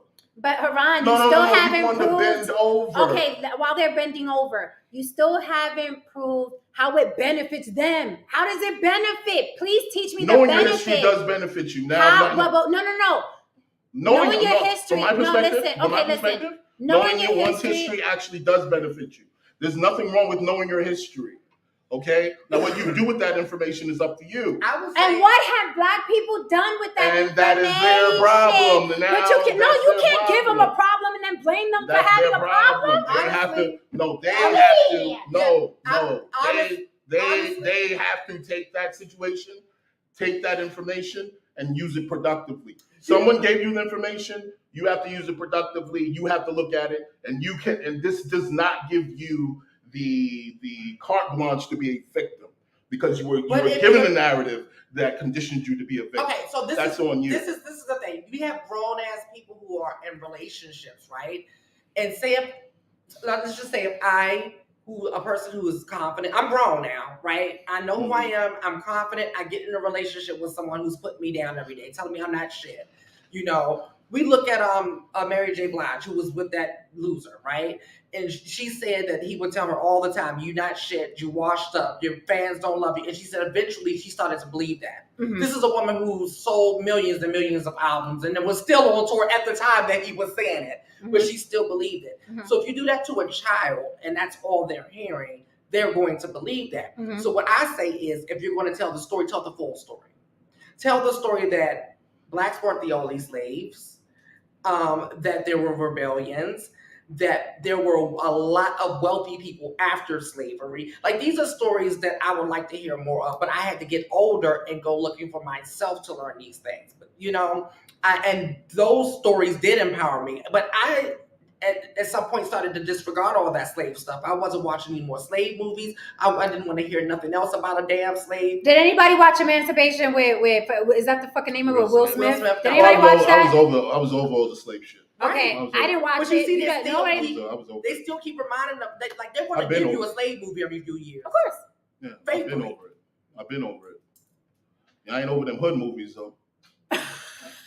Which are worse, probably. Right, exactly. Yeah, ain't over that real shit though. That real shit. Like Power?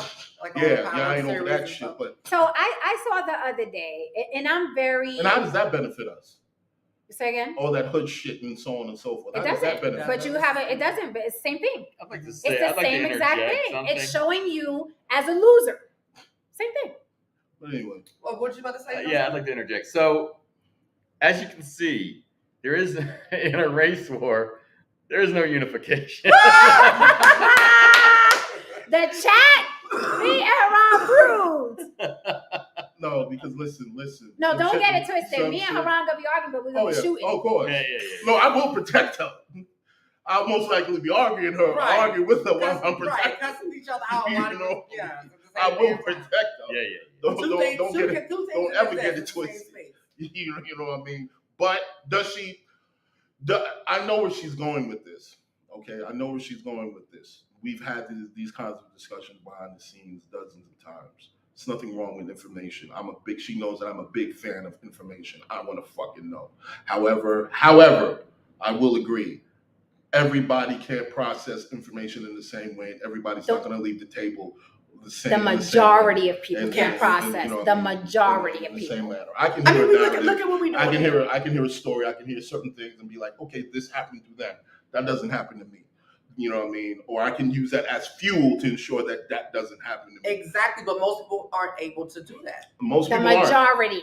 Yeah, because I mean, I'm that person that, like, every time people are talking to other white man, and I'm like, I'm sorry. I don't understand why people think it's fucking impossible. Leave kids the fuck alone. I don't understand. It's like kids are born perfect. Their minds are intact. Their minds are meant to compute, right? And to survive. And then adults happen to them. Mm-hmm. Adults literally happen to innocent children, okay? And I refuse. I saw something the other day. Maybe you guys saw it too. There was an MMA fighter. He was about to go in the ring. His mother was like at the edge of the ring. He's about to go into a fucking steel match cage with another man, okay? He's already there. He's committed. He's gloved up. He got the Vaseline on. He's going in. His mother, okay, is outside the ring holding him. You don't have to do this. Oh, you don't have to do this. No. You don't have to. You don't have to do this, right? Yeah. Really now, mind you, when you're going into that ring, you have to think, I am going to kill you. Absolutely. Because I'm not going to let you kill me. Absolutely. And I need this win because who I got to take care of, you don't have to do this. I got to take care of her. Right. Because when she gets sick, she ain't got the fucking money to go to the hospital. So I got to go in there. I'd have told her to get off of me. Okay. She shouldn't have even been there. Right. She shouldn't have been there. Absolutely. Okay. So that, as a son, this is your mother. You don't have to do this.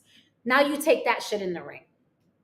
That is how I feel. about teaching my children.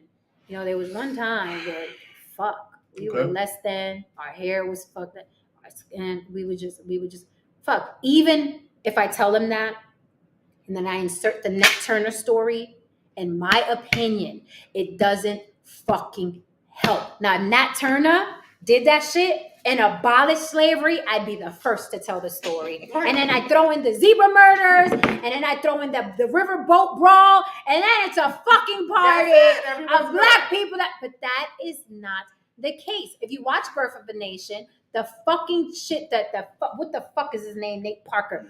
The fucking last scene Nate Parker, a black man, gives you in that movie is Nat Turner being hung. And that's how the Nat Turner story ends. And he's hung by fucking white people. So I tell you again, you're going to tell that story like, hey, some of us rebelled and then got hung, bitch.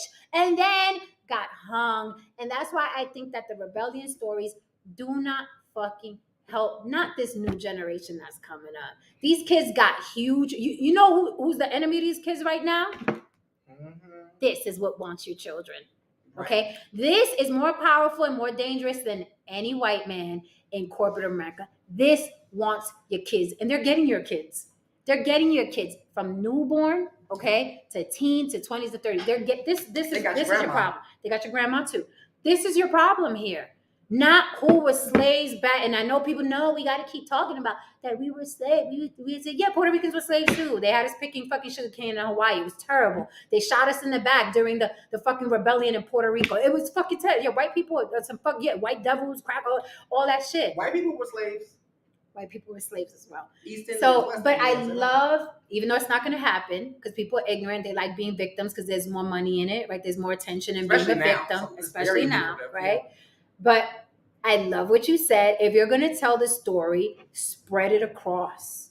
Say, this happened, but you weren't the only ones. It was them and them and them, and they didn't even look like you. Who's coming in? Here I come, Modern Renaissance. There he is. Oh, here we go. All right. Well, what's up, MRM? Thank you for the super chat. Look at him. You like, am I going to get jumped?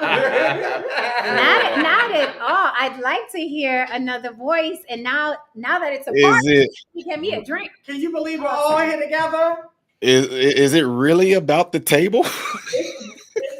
Wow. He says it's really about the table. I mean, it isn't about the table for me. Michelle, we shaking the table. Yeah, I was like, it felt like somebody had me like this, and I'm like, what the heck is going on? Man, it was a metaphor for the system. Metaphor for the system, brother. That's what I'm trying to tell you. They trying to take the goddamn story from us.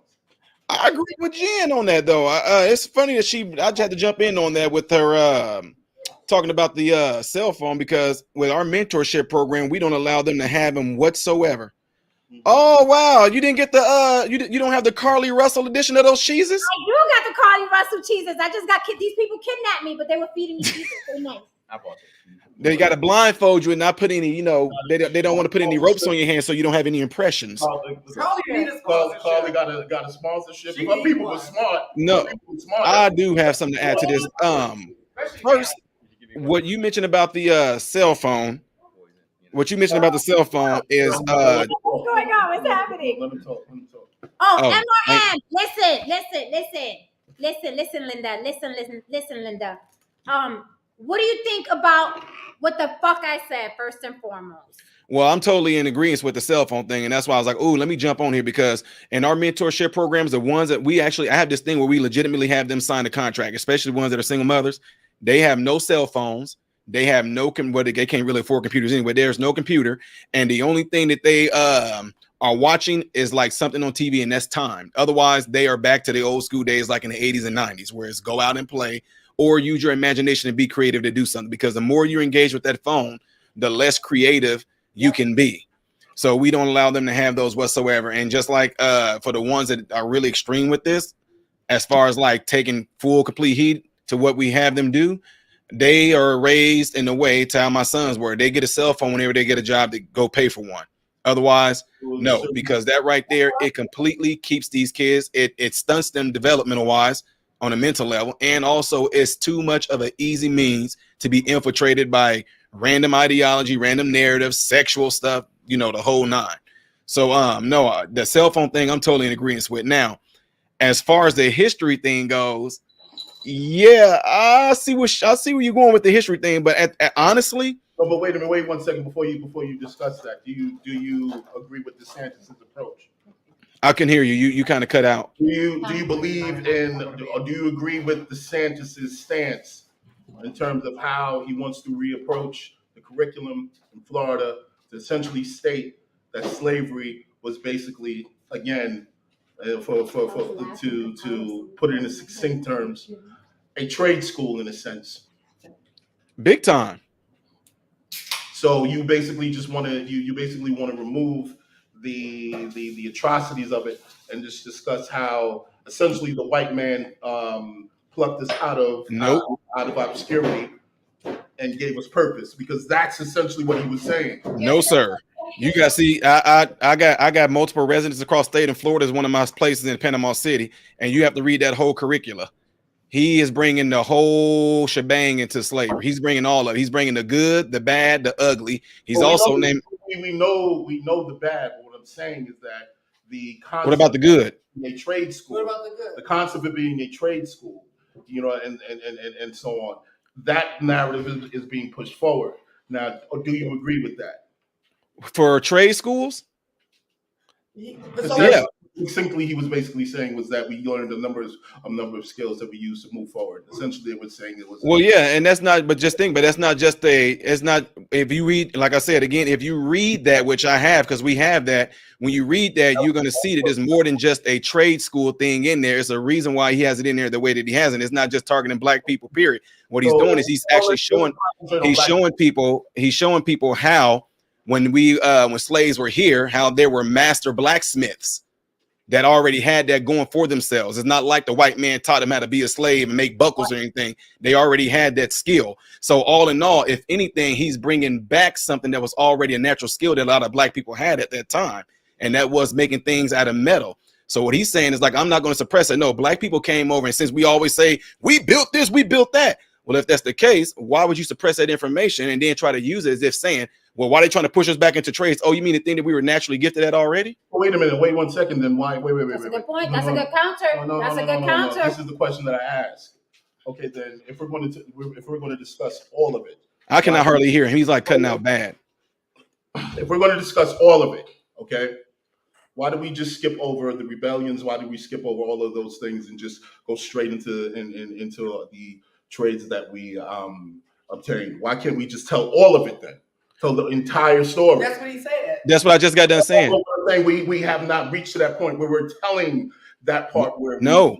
See, again, I have a residence here, okay, in Florida, and that's what's in that curriculum. You have to go on there and look at the whole curriculum, what he's bringing with the African American studies, and it is absolutely extraordinary. He's bringing characters in there that a lot of y'all don't even know about. Wait, don't talk over each other because we're not mic. He's discussing the rebellions. That's what you're saying. The rebellions are in there. There's people in there that y'all don't even know about, like Harry Hoosier. There's Lemuel Haynes in there. There's John Morant. All these black heroes. There's Amistad that's in there, who actually was with George Washington, was a secondhand man, was actually the first double agent spy. The first double agent spy. Okay, then in this curriculum. So what I'm saying that for is that what we do is this. See, I'm one of those people where people can come and say, man, it's a beautiful day outside, man. It's so beautiful. I'm like, oh, let me go see. No, you ain't got to go see. No, I'm going to go see for myself. So what I'm saying therefore is that I know that a lot of people who jump the gun and they'll take what DeSantis said in a certain part and not go and let me see exactly what it is that he's talking about when he made the comment that he made. And like I said, when you go and read that curricula, it's going to blow your mind. And to be honest, I wish that what he has in the curriculum would be taught across all America, because what it is, he don't want to give it to us from a Southern eye view where all we were good for was being beat, raped, and all that. No, he's showing this is what these Negroes did. They did all these things right here. They're the reason why this is here, that is here. They're the reason why there's this and that. And we're not going to suppress that anymore. And so what happens? We've been getting. So wait a minute. So you're basically saying he's going to basically talk about the ugly. He's basically going to talk about the rebellions, and he's basically going to talk about the skills that we also received. Correct? Yes. So now you believe that we can benefit from that. Yeah, telling the whole story, because what is wait. The reason why I say that is this. See, when you have the current when you have the current rhetoric right now, when we mentor our kids, or even when I go to speaking engagements, I'll tell you this. What comes to mind if I say slavery? The only thing people think of, white man bad, black man got done wrong. That's it. That is it. Nobody ever talk about, oh, well, there were blacks up north that only heard of slavery but never experienced it. Even worse, not only white man good, black man bad, but even worse, white man all the power, white man powerful, white man God. Okay, man, I'm telling when you see what's in there, and I read it, I got really excited. I'm not kidding you, because when you see all the things that black people were doing during the time when there was slavery, it's gonna blow your mind. There were black people doing things left and right with the white people, and then we get to find out why they even started to call it the United States. The whole 3/4 clause, they break all that down to where it had nothing to do with a person being 3/4 of a man or anything like that. It's really fascinating. So what I'm saying that for is this: if they can take exactly what we are right now, if they can take the Southern lens of what happened to black people, that black people were not all we were just beat, raped, sold, and all that. If that's all they give us, then that's how they can keep us in the same type of so-called community and acting like we are right now. But then what DeSantis is doing right now, the way he's opening it up, if black people get to looking at this and say, wait a minute, so we were doing this when that happened, we were doing all this when it happened. What it does is it open you up and say, whoa, hold on for a second. I thought all we were was this. And then it makes you question, why were they only giving it to us this particular way in these school systems? So this is all that we were. You telling me like Indiana Hoosiers? That's named after Harry Hoosier. He was a black man. He was a preacher. He went across converting white people to Christianity and ended up. And what happened is that he went around preaching the gospel and everything like that, you know. And then what happened is that because the way that he preached it, there were other white people that went around and started preaching like he did. So people start saying, you sound like one of them Hoosiers. You sound like one of them Hoosiers. But then Indiana names this college after this black man. And 90% of people that I talked to didn't even know that. They didn't know the Indiana Hoosiers is a college of a black man. You see what I'm saying? Renaissance. So with It's that being still said, no. it's still a no for you. It's still a It's no. still It's a yes the for me. entire It's a gamut. yes for- it's The a no. entire It's a- gamut is being It's explained. a no. I don't care. It's a no for me. It's no different than. No. It's an. You could disagree. No, of course. You But disagree. I'm just But saying. it's a no for me. Just like don't teach my child about nobody's fucking Jesus. Don't ever teach my child anything where white people were more powerful than people of color. I don't give a fuck how you dress it up. Oh, but you were blacksmiths. What about you? We were potters. I don't give a fuck. Do not teach anything to my child where white people were in fucking power. I don't care what it is. So now, like Jen, like to what you saying? So what you saying? That's what I'm saying. This man and his children will never, ever, ever hear that they were less than. Ever. Not an inkling, not a bit, not dressed up, but hey, white guy, he will never hear that. His children will never hear that. And I'm telling you, it sticks to your fucking psyche. We have engrams, okay? This is a file. These are cameras. These are audio recorders. I will not put in a fresh new brain. There was a time when you were less than, and people hate your color. I am not doing that to a fucking child. I'm not doing it. I don't care how it's dressed up.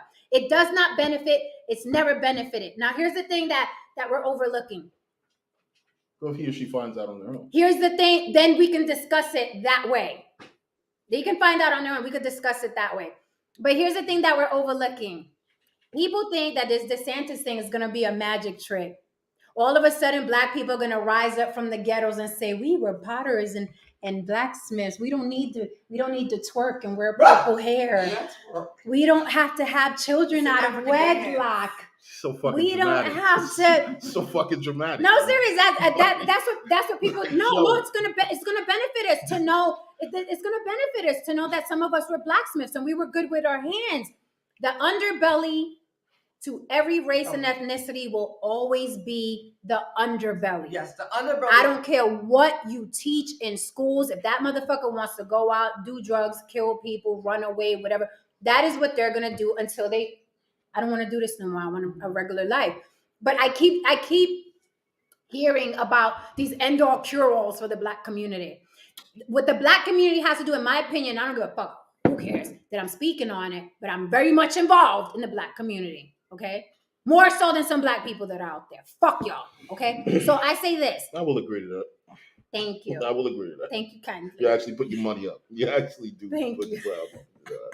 Hey, I'm trying to put money on the books of the guy with the white folding chair. Right. Okay, so I will just say this, and I lost my. They can put the chair up on eBay. That go his bill right there. Oh shit, they did. Seriously? They're that serious?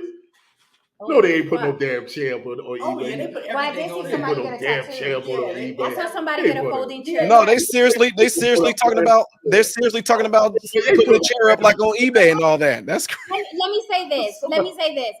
I think the key to the success to the bigger success of Black community is separation. It's like y'all the last ones to catch up on separation. Right, that's very I true. talk about this all the time. I am Puerto Rican. My father told us, los tecatos, the degenerate Puerto Ricans, if he would have catched us anywhere near them motherfuckers in our neighborhood, and we lived in a bad neighborhood, we would have got 5 fingers to the fucking face. My father did not play. Those are those type of Puerto Ricans. We're this type of Puerto Ricans. We don't fucking kumbaya. We don't hang out, and we don't hope for them and try to get them out of, the ills that they're in. White people, do you go down to the trailer park and hang out with the meth heads? Fuck them.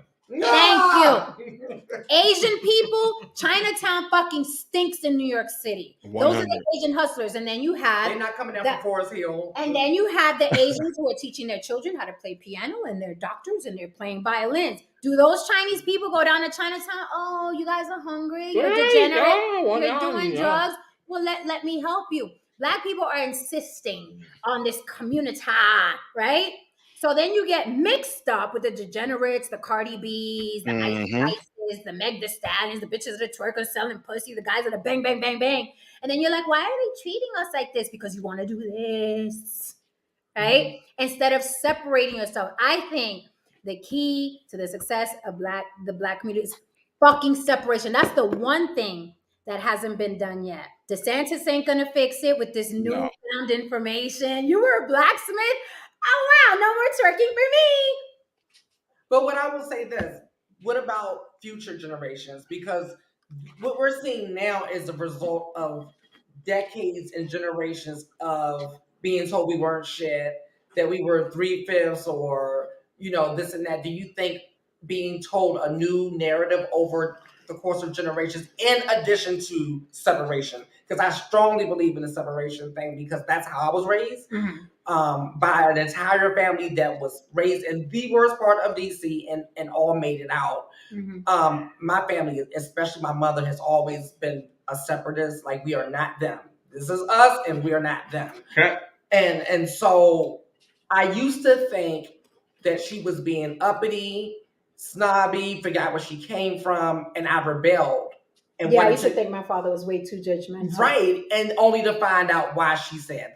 So, well, I can attest to that also, and there came a time in my life, particularly when I wanted to move forward, career-wise, that I realized that a lot of what we perceived as racism in our younger lives, or even now, a lot of it really is about economics. Can we talk about because, for instance, I will keep it real with you. One time before, I was on my way home, and I was just finished a very long shift. This was the time when I was starting making some decent money, and there was some brothers in front of the building, and I literally said in the back of my mind, "Don't these niggas have jobs?" And I said to myself, "Oh shit!" I literally just sounded like a fucking white man. You know what I mean right now? But in that moment, as funny as it sounds, in that moment, I was like, holy shit, this is what it was. Yep. This is what it was. I just put in a long day's work. I don't want to come home to see this shit. You know what I mean? So I said to myself, I got to remove myself away from this element. I have to take my resources and move myself away from this element, because I'm no longer this anymore, because of my economic standing, because of my successes. Jen and I, we were having it. I think it was last night. We were having a discussion, and we were having a discussion about arrested development in the community, and so on. We were talking about a particular female podcaster who dresses like a washed up male rapper, and we We were talking about this person, and the point we were making was that a lot of people from our generation, we're in our 40s, and so we're talking about the 90s and 80s. A lot of people from that generation did not age well. They didn't turn the corner. A lot of them are dressing like they're kids. They're acting like children and so on. And then I told her, I was like, there's a very peculiar thing that happens when you reach a certain age as a black person. It's as if in order to really grow, you have to divorce yourself from being black. You have to divorce yourself from being what is perceived as blackness, because there's a whole world out there.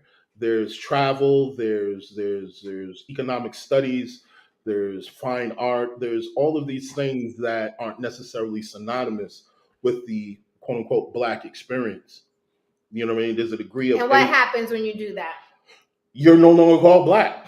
Oh, trust me, coming from Chicago, when I tell my story, how we were left in the streets, us picking cans around Chicago, the whole molestation and everything, I break all that down and tell them. And then when they find out how I am right now, then, I mean, after all that, you still, oh, well, yeah, you one of them uppity niggas. You one of them. Absolutely. And then you know what? Here's the thing, though, because of my attitude, I don't know none of y'all nothing, nor do I care. Either you want your child saved or you don't. Call me what you want to. I am not living with roaches no more, though, am I? No. Oh, yeah. Because you got them cars. Yes, I do. And I don't owe you what I'm doing right now for you at all. So don't act like I got to give you nothing. And I don't talk about me. I don't care. I'm going, yeah, I got a home in Florida, got a home in Tennessee, got a home in Illinois. And I don't owe none of y'all that. I don't got to give you nothing, nor do I have to give you an explanation. Shut up. You want your child saved or not? That's it. You know what I'm saying? So yeah, that the whole separation thing, I'm all completely for that. And when you was talking about the history thing, now here's my thing though. What I was saying is this, and the point of the history thing is that if it's going to be taught, then I'm saying if it's going to be taught, let it be that way. But honestly, if it's up to me, for example, the way we have our mentorship program, we don't allow them to teach no sexual education or anything like that at all to the school kids at all. Like we don't allow, it is not allowed to be taught, whether it's LGBTQ or straight. We don't allow it to be taught to the kids that are in elementary school and even in middle school at all. We got to get that. We got to overpower that, right? Now, I wish we can do the same thing with the history. Like, I'm like, it's not necessary. If they want to know about it, let them know about it when they become a grown up and want to go back and look at it. Because what is it going to, at that point in time, what is it going to add to their life by them knowing this? That's my fucking question. You know, it's as an adult, go back and be like, hold up, what happened with him? No, yeah, like right, like with what I was just telling you guys, a lot of stuff I found out years ago, and I'm 41, but going through school, they told us a southern view of it, whatever like that, but it didn't benefit me nothing whatsoever. So that's one of the things I like to do is that, you know, time, you know, we only got one shot in this thing called life, one journey, and one thing you're gonna never get back is time. And what I don't do is waste my time. So I'm not gonna go and, oh, y'all, look, we're going to talk about history day. No. What are you trying to do in your life right now? That's what I want to know. What do you want to be? You want what, engineer? Oh, what this? Well, let's get these forms filled out and see if we can get you into a program that can get you an internship to see if that's really what you want to do. But our history, no, absolutely not. But Black Lives Matter, we ain't dealing with no Black Lives Matter right now. What we dealing with is what you want to do with your life. We're not dealing with all that stuff right now. So no, as far as being separated, completely. And I let them, and I teach them in a way to where you're going to have the attitude to where you don't give a good goddamn gonna care what the hood has to say about you, because years down the road, they're going to still be sitting there on the corner talking about the same exact thing while you actually can have a life. And another thing that's dangerous is like when they are taught that way and they're taught incompletely, right? When they do go out in the world, let's say a white man bumps into them and be like, hey, watch where you're going. Oh, that's because I'm black. It's because I'm black. And then he's like, no, he's just an asshole. That's right. That was it. That's always irked me. Like when people would just, because that's why the word racist has become just watered down, because it's been so overused. It's been the boy who cried wolf, to the point where now no one really cares anymore. No one cares. Like, what were you gonna say? No, say. A couple of things. First of all, I agree that there's things put out there, like maybe I would not doubt a minute that what we saw Ron DeSantis say was a clip to make you feel a certain way. Mm-hmm. And so I understand where you're coming. I still think I still don't like him, but whatever. That's my personal thing. So I can see that. I can see what you're saying. You may be right on. It seems like you're informed on that, but I do want to say that the 3/5 man thing was always in the history books when I was growing up. And if you take a college course, that I, I think the people perpetuating they call this 3/5 man is mostly in the black community, because I've always known that 3/5 of a man was simply listen. In the South, if they could have got you to be a whole man, they would have got you to be a whole man, because it would have got you more power back then. They were trying to get the population up to have the power, political power. Yeah, for more representation to actually have more slavery. Right. So it was totally opposite of the way it's being portrayed when they Right. say, Like, no, they wanted you to be a whole man. The North didn't want to give that. The North, well, they don't even show how Frederick Douglass actually ended up going back and discovering that's really what it was talking about. It was all about representation, not saying that you were 3/5 of a person. Because right. if you was looking at they were looking at black people as a property, then the people up north will say, well, my chickens are property, my chairs are property, my wagon is property. So if those are property, then this count as a vote too, then, right? And people don't even know that part of it. But all in all, though, my thing is that I just don't, and I'm hard on these young people, because the thing is, I know that all this nonsense that goes on and wants to keep them completely distracted, time is going to go by. They're going to look up and be in their mid-20s and in their 30s, still sitting there talking about we was kings and but you know all that we was kings and we built this but what are you doing right now with your life? What are you doing? But I want to ask you something else. Okay, Right where does that tenacity to do that come from? To want to change your life, where does that tenacity come from? What do you infuse in these children? How do you inspire them to have that wherewithal? Actually, it's really quite simple. All you do, and any kid will tell you, if you sit down and talk with any kid about what they want to do, they're going to talk your ear off about all these different dreams they have, what they want to do. They're going to tell you like what they want to be. They can even almost break it down and tell you how they're going to get there. And once you do that, all you have to do is keep on watering that. Put them in that environment. Put them around a place where this area is where, like, if any kids say, I want to go into computers. What do you mean? I want to be able to like make video games. Okay, well, let me hook you up with somebody that's around the city that actually designs video games. Go in there and sit and chill with him. They light up. And the thing is, one of my biggest quotes that I use all the time, and they all know it, I say, do not put your limits on me based off of what you are incapable of achieving. So with me, this whole thing with age, that's another thing that it limits you. You can't do this until you're 16. You can't do this until you're 18. You can't do this till you're 21. Well, who's to say that a kid is ready to go to school at 5? Because we were being read to and speaking and all that at 4 years old. 3. My sons were reading at 4.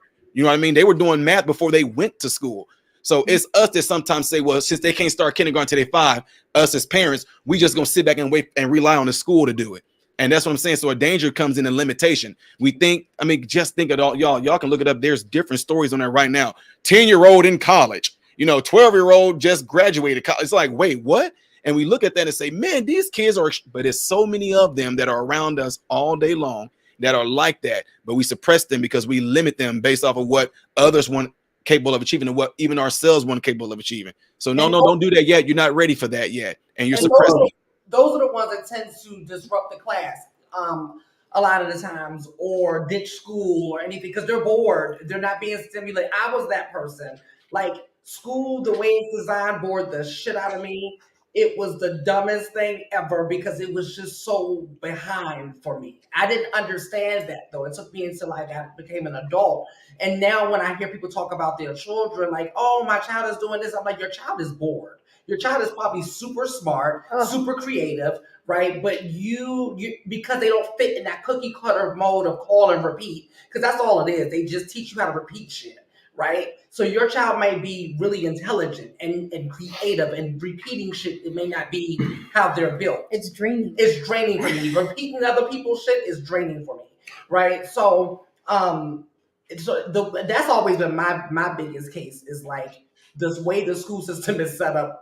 Totally, completely. Like what they're teaching them, how they're teaching them, it's just not conducive for most children, especially the way these kids are coming out now and the way the world is now. It definitely needs to be updated, right? I think the main thing, and I've seen this with adults, and a lot of these children aren't being taught this.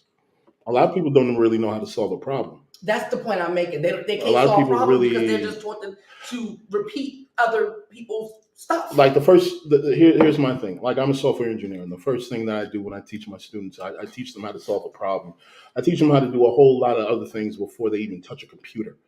And if you're presented with a problem, the first thing that you have to be certain of is that you understand the problem. A lot of reasons the reasons why they become frustrated in life with certain problems is that they don't understand the problem. They just panic and they throw shit at it and hoping that they get lucky, hoping that, magically the problem goes away. I've seen adults do this. Now, if you sit down and you really say to yourself, well, what's the nature of this problem? What's going on? All right, do I have the tools to fix this? Do I need to go get some help? So on and so forth. Is this way out of my scope? I've seen adults not even sit down and actually understand how to do this. And this is why their lives are fucked up, because they don't understand what's happening and why they're continuing to do the same thing over and over again. So if we teach these children just how to approach a problem, how to believe in themselves, how to actually plan how to execute their goals, you'll see how they'll be a lot more effective in the real world, even on an intermediate level. And what I mean on an intermediate level, being in high school or even in college. Yeah, it's like, when they find out, when they find out I went through medical school and everything like that, it's like, man, so one thing I don't say, man, hey, y'all hear this all the time. And like a lot of my conservative friends get upset when I say this. I don't say work hard because, I tell them, I say, look, I got in trouble a lot when I was younger. I was told that I talk too much and I think too much. And the reason why I say that is because when somebody told me you're going to have to work hard, well, my life was already hard. And going around picking cans was hard, and having no power in the house was hard, and going and stealing vegetables out of people's gardens, that was hard. So when you say going to school is going to take hard work, it's like, man, how much more hard am I going to have to do? So what I say that for is I tell them it's not that it's hard. It's just going to take some time. It's easy. You can do it. It's just going to take some time. All of a sudden, it gives a whole different perspective when you tell them that way. So if I want to go and be a doctor, yeah, it's easy. It's just going to take some time. That's all. What? So don't you have to work real hard? I'm like, what do you when you think about work real hard? What does that look like to you? They thinking like they when they think hard, kids are thinking stress. They're not thinking like I'm gonna have to study. They're not even they can't even picture that. They're just thinking stress. So I'm like, no, it's easy. It's just gonna take some time. That's it.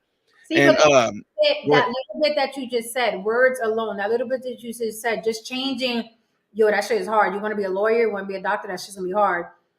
Changing it to that shit is easy. You just got to put in the work. You'll be fine. I'll help you. That's the same way I feel about the slavery shit. That's the same way I feel. Like, stop putting shit in people's minds that is not going to benefit them. It's setting them up from failure from the beginning. Like when you mentioned about my guy right there at the parachute on, that he's not going to worry about like being told that his life is going to be a certain way. That was, and I'm not going to get deep into it, but that was the danger behind CRT, because CRT is trying to get infiltrated in there to make the white people feel that way, less than y'all fault, And then you got these kids going there like, I didn't even do nothing. Johnny's been my friend all this time, and now and all of a sudden he going there, y'all the reason why y'all did this to our ancestors. How you gonna be mad over something you didn't experience, little boy? Right. But you going in there and making your white friend feel bad. And then if he got a certain type of parent, they're going to go, oh, honey, yeah, let me show you something. See, what we're white, and this is what happened back then. We did that to people, like we did that to like your friend Laquan. We did that to them. And you know what I'm saying? So kids can absorb this stuff in. They can't really comprehend it. And it's a good thing what my guy just got done saying it too about what you said with the software things, because what you're doing, you're teaching them to think critically. And that's something that a lot of people don't even know how to do. My range of people that I try to work with is between the ages of 12 and 25. A lot of times if they're like in their late 20s and their 30s, I'm kind of like, hey, it's a little different. It's a little difficult now. And the reason is because you kind of already got set in your ways, and, you're kind of stuck in your ways. It's kind of hard to try to change them unless they're willing to change. But people at a certain age, it's like an open book. It's like you can just kind of tell them, here's the instructions to this. Don't believe me, though. I want you to go out and try it. And that's what it's about, versus just listen to what I say and reciprocate what I say. 1 + 1 is 2, right? 2 + 2 is what? 4. 4 + 4. Hey, everybody knows these numbers. Then I say 365 + 744. Now, see, the thing is, do you know how to repeat those early numbers that I said it because you know it by memory, or do you really know how to do math? Exactly. And that's what I say to people all the time. So you can repeat something back to me all the time, but do you really know how to do it? You know. See, and another thing too, another problem, and when we're discussing math, it's just so funny that you say that. I think there's practical math, and then I think that there's math for if you're attempting to go up in a particular direction with your life. I know into, you know, as far as is electrical engineering. Now, the average person doesn't need to learn fucking electrical engineering. The average person really just needs to understand and know, at the very least, basic algebra. You know what I mean? After that, it's anything else after that. When we're talking about calc and all that other shit, you know what I mean? That's for something specific. Now, Before we veer into I'm going to school? a point. Okay, I want to stay on the race. No, all that shit. I'm making a point. Okay. Now, the point here is that, you know, I think in many ways curriculums need to change to a degree where it's for, you know, it should be geared towards, okay, this is where you're trying to go to with your life. And a lot of people, the reason why they clip out when in terms of school is because they're being given information that they're just not interested in. Period. They're just not fucking interested in. You know what I mean? It just doesn't apply either to their life or where they're trying to go and so on and so forth. There's certain subjects in science that really doesn't apply to the average person. But that goes back to the slavery teachings. Where is that kid going to take that information? Now, he can take the information. Where is he going to take? Where can he put it on an application? Can he marry somebody and be better in marriage? Is he going to be a better father? Well, by that logic, where can I take the information of George Washington, you know what I mean, having, you know what I mean, slave wives, where I can take that? But he doesn't need that information either. Where can he take what information in history is actually needed then? Okay, so I think it was MRM that said, was it MRM that said it? What's that? History shouldn't be taught and sex shouldn't be taught. Oh, I disagree. You don't think history period should be taught? I don't, and Grace, going through grade school, I don't think that sex education or history needs to be taught until they are grown-ups and do it themselves. I disagree. Okay, wait a minute. I just don't think it should be taught wait a on minute. grand scale. And the reason like us. Sex, I'll agree with him on that. You know what I mean? No, wait a minute. It should be, you know, the kids should be at a certain degree in terms of their development. History, I don't know about that. You know what I mean? Well, I don't understand. Wait a minute. I don't understand why. Now this is obvious. This is turning into not even being race specific. Why the fuck do you give so much power to strangers to teach your fucking children? Teach your own kids about sex. Why are you teach your own kids about sex? Teach your own kids about teach your own kids history. Okay, I was just on the panel. I was just on the panel a minute ago, right? A full panel, and I told them, I say, everybody on this panel right now, all 12 of us, raise your hand if somebody had to teach you how to masturbate. Now I was like, I rest my case. Wait, listen, that's to me. Listen, this is why I disagree. All right.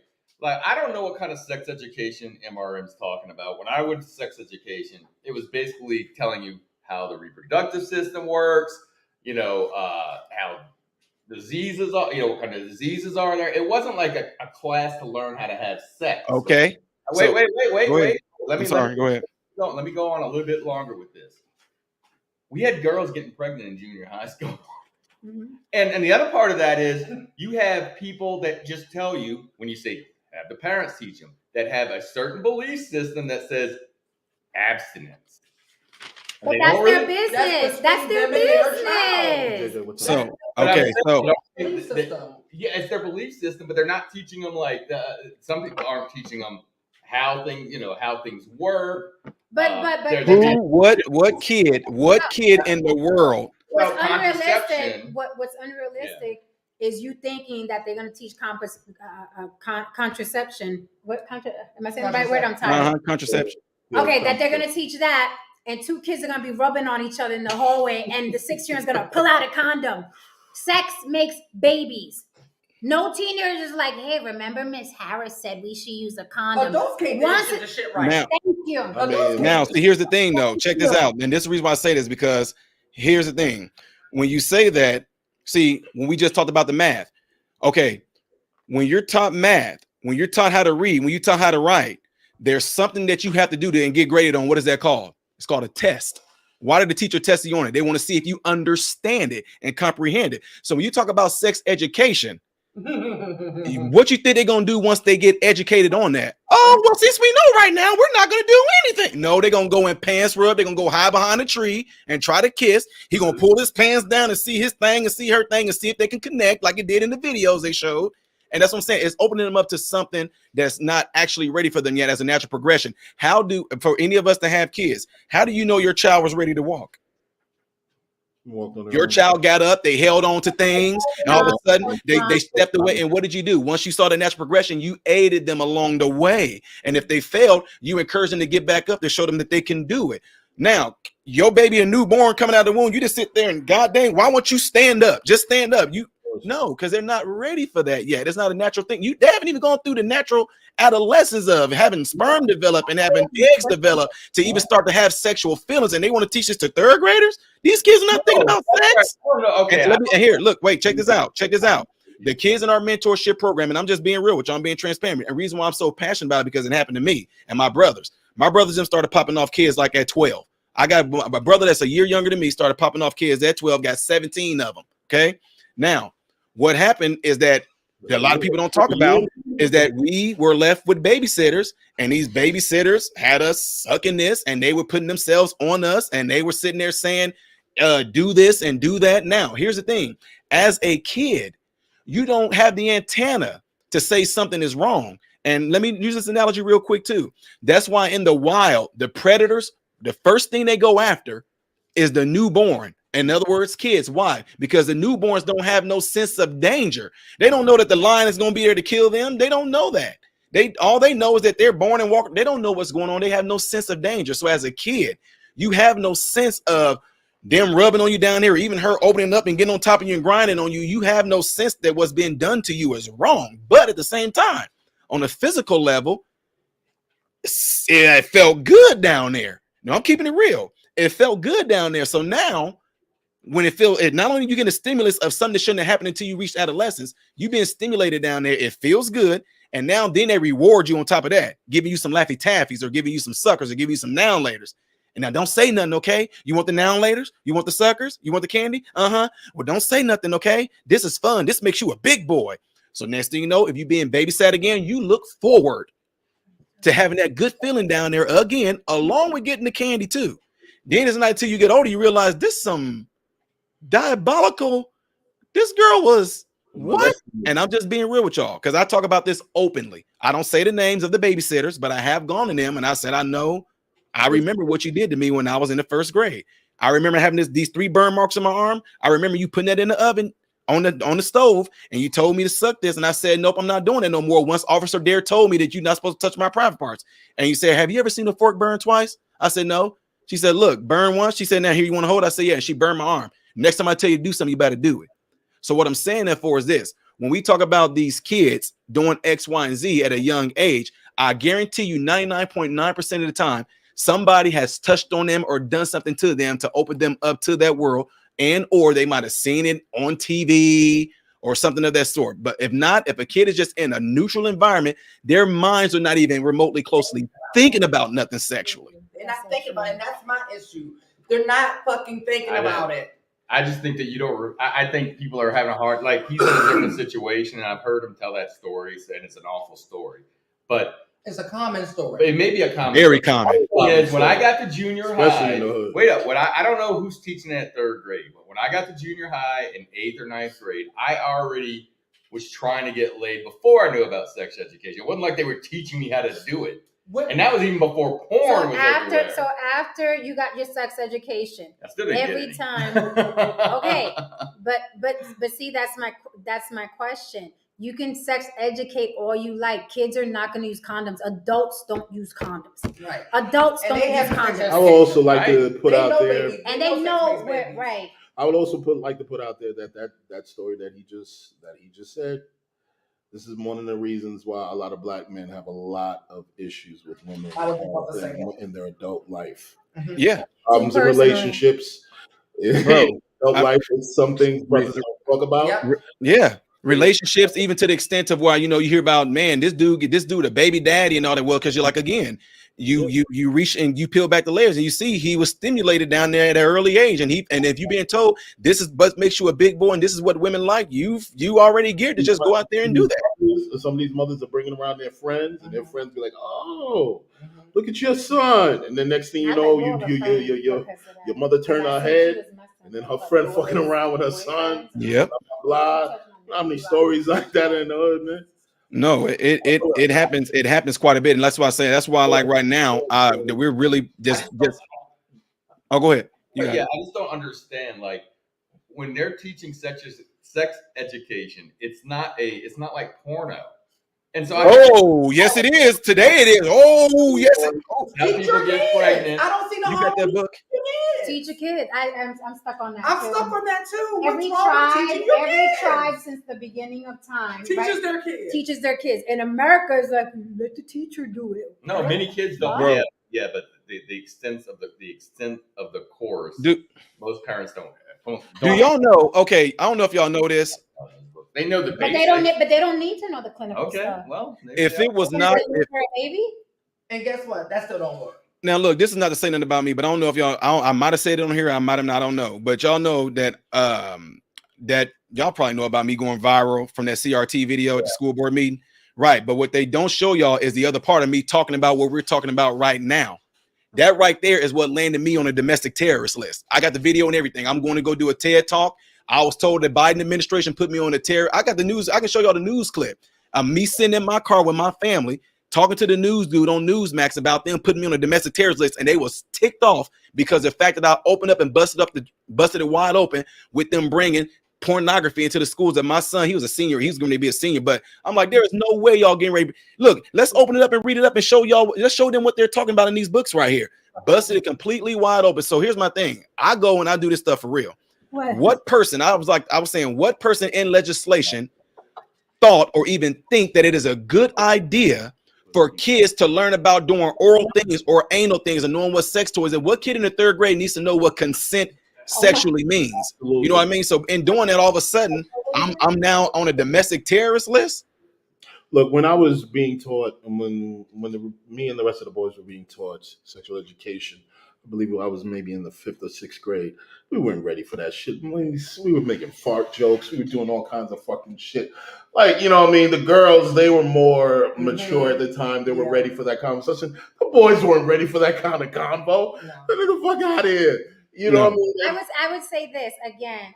I have to reiterate. Every tribe since day one on this planet has taught their child, whether it was rite of passage, how to have sex, where babies come. We learn. I don't know why in our culture so much is left to the school system. And they're strangers. And the perfect strangers with agendas. Some of them have sexual deviance.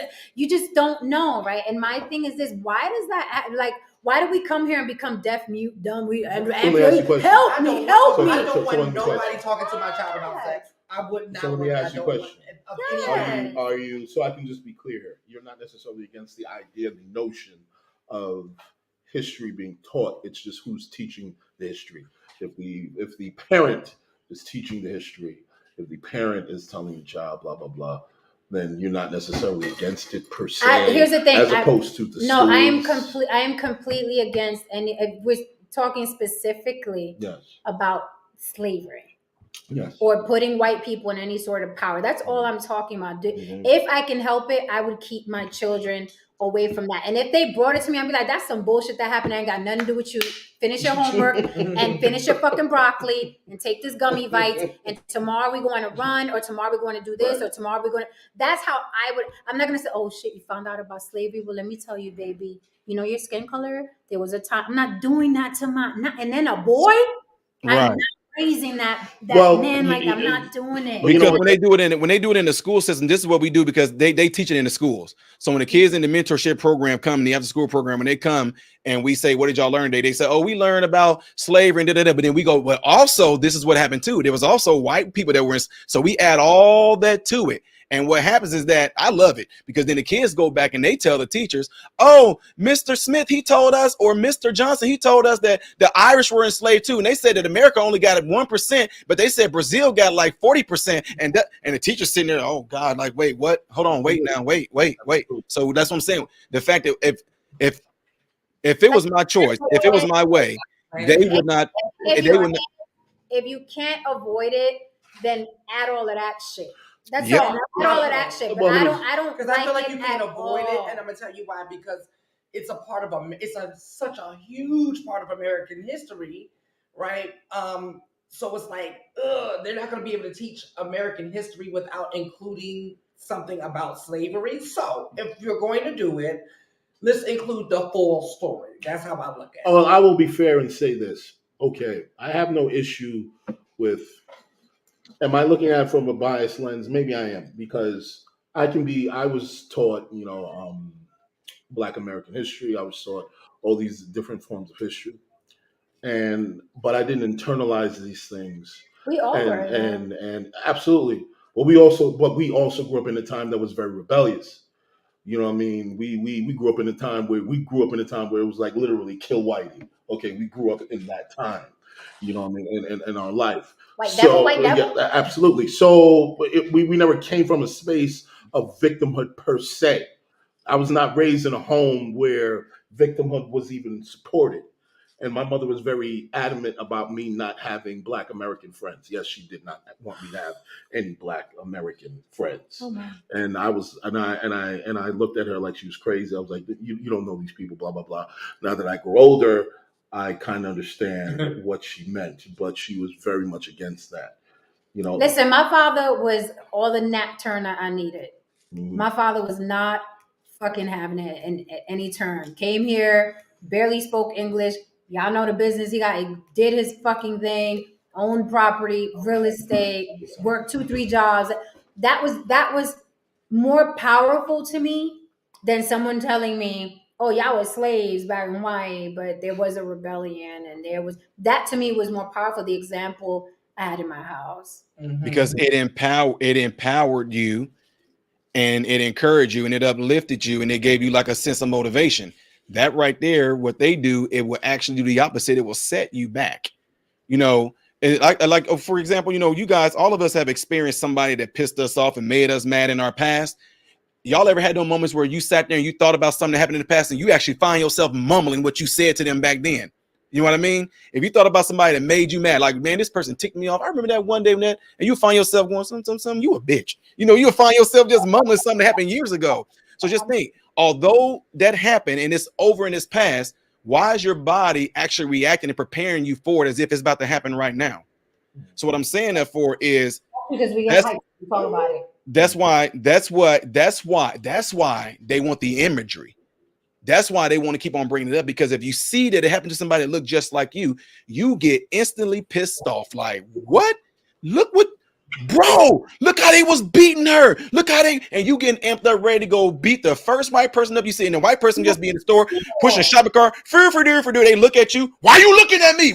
What? You think? I mean, you just amped up off of something that put the imagery in your subconscious. And I'm too much of a thing, and maybe I'm speaking from a biased lens because I'm too much of an empath. Like, to this fucking day, like I watched Roots. It was all the Ravens. Everybody watch households across America. I'm still not over Kunta Kinte, John Amos, like I'm still brokenhearted by the imagery. To this day, at 49 years old, when I see John Amos on Instagram having fun with his son, all I see is Kunta. Oh my God, he tried to escape his whole life. He had to die on the planet. Like, that shit affected me. And I'm a very resilient, strong motherfucker. So therefore, if that affected me like that, if I still see certain characters, that's why I didn't even see it. First of all, Will Smith is a slave. That's a whole other fucking story. Okay. But, it affects me. Why? Because these people in these films look like us. They talk like us. Their bodies are like us. Their hair is like us. It's us. Yes. And You have to see it. Yes. So imagine a 5-year-old sitting in front of a TV because mommy's too busy, and fucking Roots comes on for Black History Month on Netflix. I I cannot, like, I'm the type that will pull up to the school. What the fuck did you just teach my grandson, bitch? Like, I'm that person. Like, I don't know. I cannot. No, I you're can't. right, and that's why I say we're Anti. we're so involved in it to where that's why I say we like y'all. No, wait, no, what y'all gonna no? If y'all gonna talk about it, yeah, but like what you said about roots and all that, absolutely not. Nobody out of our programs there, and even in our church, nobody's watching no roots. Nobody watching Amistad. Nobody is watching none of that. Because here's the thing: what would make you say to what would make you say to this? Here's this kid, this bright black kid who got the life all in front of them. They just going about their life, just thinking about having fun and da da da. All of a sudden, you want to say, "Hey, you know what they did to some people that look like you back in the day?" Why would you want to do that to a kid? Why would you even introduce that to a kid? For what reason? It's gonna be so it can be instilled, like what you just said, Jen. It's so it can be so deeply enrooted into your subconscious that even if you see somebody in the wrong, like Montgomery, you see something like that in the wrong, all of a sudden your mind goes back to seeing Toby getting this done to him. Here it is, and all of a sudden you can instantly become enraged. I would have jumped off that boat and did the same thing. And I was fighting through the phone. See, listen, I have something to add to this because I don't know, like people I'm here with, yourself, MRM, watching these movies and like 12 Years a Slave, for instance. I don't know how you think white people watch these movies and feel, but it's horrifying. Now, I'm sure there's some people that don't give a fuck, but I'm just saying I would believe the majority. Like, I hate seeing it too, but it is history, and to Haran's point, it is a part of history. I'm with Jen. Listening over there. I'm with Jen. Like, I don't know how much history when people say, well, let's learn it so we don't repeat it, because there's things that happened in the 1930s that we're repeating, I feel, right now. Yeah, so humans are so even if you have it written down and you know about it, when it's happening to you, you don't even, half the time you don't even realize that that's happening to you. But I'm saying, like, when I watch those movies, like, and see that happening, it's horror. It affects my psyche. You know what I mean? It really does. Do you know? Do you know it's because? And I'm gonna keep it 100 right now. Mm-hmm. Do you know it's because I've seen and know and learned so much about slavery that I get people here think they trigger me. Y'all don't trigger me. Y'all y'all full of shit. Y'all talking in your feelings. I get triggered, extra triggered, when a white woman or a white man comes at me a certain fucking way. Yeah, extra triggered. Fact. Because I'm like, bitch, I don't know what you think you saw or what you think you know, right? I get extra triggered. If it's a black woman or a Latin woman, I'm like, bitch, get out of my face. You don't want none of this. But I get extra triggered when it's a white person because I think they're coming from that slavery space, right? Yeah. When you don't know about that, you're just thinking that bitch is an asshole. Exactly. Right. Exactly. Well, it's not compounded. It's not compounded with Toby. It's not compounded. Right.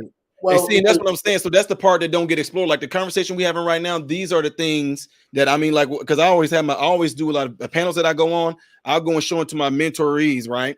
And like what you just got done saying, this is the type of thing that I talk about. That why isn't what you just said, Jenny? Why isn't that part amongst us being researched? When what you just got done saying, why is nobody want to go say, hey, how is this really affecting you black folks in your daily lives? You're like, look, this white woman probably didn't even mean nothing about, but my mind for some reason made me think that she's going back to listen up here now, little nigga. You know, it made me feel as this the way she came at me, and she probably didn't. But why did you respond? It's like, why am I responding to it on a subconscious level like that? Because it was purposely embedded in your psyche at a young age, and that's why. So it's the craziest thing. That's why they can get us to move and go and do all these different things in the name of justice. When you show a certain type of imagery, they get you at a young age. Don't think, don't breathe, don't take time to try to analyze it, don't try to intellectualize it. We just want you Negroes to respond. Go and fight. Go in there and do it. Go and tear stuff up. Go and burn. It's a knee-jerk too. It's like a knee-jerk reaction. I just want to say another thing too. I can understand totally what you're saying. Now, again, speaking from my perspective, as you know, I hate docility. Mm-hmm. You know what I mean? I hate weakness. And when I saw the video, the first thing that came to mind was like, yes, we still have some fight. We have some fight left in us. And it was me saying that from the space of there was There are moments where I'm questioning, okay, are we just have we just become a neutered species of people now, where we're just willing to just have them basically just run us across the coals at any given moment and no kind of pushback? Now, I'll leave that there, but before going into my own personal life, on my journey to becoming a software engineer, I received more pushback from Black people than I received from whites. Right. Not saying that I did not receive pushback from whites. Oh, yes, I did. Mm-hmm. I received a degree of racism. Mm-hmm. But the pushback that I got from Blacks Mm-hmm. was, you should not want to be that. That's a white job. Mm-hmm. Why can't you take the cop test? However, but let me throw in some devil's advocacy. Was it racism or tribalism? Because if it was 10 rich Black men and you walked in dressed a certain type of way, those 10 rich Black men aren't going to want you there. Well, here it is. Here's where, at the time when I got into being a software engineer, mm-hmm. This was in 2003, very early time in the internet stage. There barely was anything you can call social media outside of maybe Black Planet and AOL Messenger. But anyway, with that being said, when I was going forward into becoming a software engineer, what I resided to was that they're going to look at me and they already feel in their minds that I'm inferior to them, because they were taught that. Mm-hmm. They were taught that I'm inferior to them, and and people on my end were taught that they're superior to me. But I didn't think that way. However, I did not think that way at all. Now, wait. Okay. One second, I'm going to land a plane right here. Mm-hmm. I did not think that way at all. Mm-hmm. So when I came in with a very, at times, with a very bullish, knew my game, knew what I was on, blah, blah, blah, so on and so forth. Yeah, I went through growing pains. Mm-hmm. But the fact that I came in there, mm-hmm. I gained a degree of respect. At times it was fear, mm-hmm. because at the end of the day, I had this demeanor where, you're not going to kill me. I'll kill us all in this motherfucker. You know what I mean? Mm-hmm. Now, a lot of Black people don't move like that, especially a lot of Black people now in the tech space. So many of them worry about racism and little subtleties and so on, something, things that necessarily that doesn't have anything to do with the work and the industry of technology in itself. Mm-hmm. I'm far against that. Now, my thing at the end of the day, mm-hmm. I don't think any man is superior to me. Mm-hmm. I don't wake up with that thought in my mind. I was not bred or conditioned to think that way. My mother taught me from day one, the worst defeat is self-defeat. Mm-hmm. Because somebody can kick your ass 1 or 2 times or whatever, but you can still come back if you believe in yourself. Mm-hmm. The moment you defeat yourself, at the end of the day, that might be it for you. Mm-hmm. And for a lot of people in the Black community, they have defeated themselves, that resided to the idea that they cannot grow, they cannot surpass their conditions, and they are no longer a threat to the system that they thinks about them 24/7. It doesn't, because you're no longer a threat. Mm-hmm. And I'll land the plane on that. I have a question. What do we think about Mark Randall's comment here? They shouldn't teach the Holocaust either. Mm-hmm. We said that earlier. We were applying that earlier. I was saying that the Jews are going to teach their history. Okay, so what I think about it, and we don't have a lot of time because we got to get the fuck up out of here. Mm-hmm. But what I think about it is, I think the Black experience in this country is quite unique, and it's so fucking day and night from Jewish people. So fucking day and fucking night. The Jewish people were not enslaved here or getting killed in camps here on American soil. That's not where it was happening. Also, Black people in this country, the ones that do have hope, right? Because I think there's two mm-hmm. communities. Yep. There's 2 communities. I know people want to know we're all one, and that's why you're fucked. Right. I think there are 2 communities, and once that realization comes to pass, and people, we're different from Ice Spice, we're different from Cardi B, we're different from Future. Once that is embedded, like, we are not the same. You cannot defend that behavior just because she looks like you and wears the same. You cannot do it. right? Otherwise, you're going to be mixed up with her. When she goes down, you go down because y'all are one. Remember, when she goes down, you go down. Then don't get mad at the system. But with the Jewish people, I think that they don't have as delicate a state as people of color do in this country. So you could keep teaching them whatever the fuck they want. The motherfuckers know everything.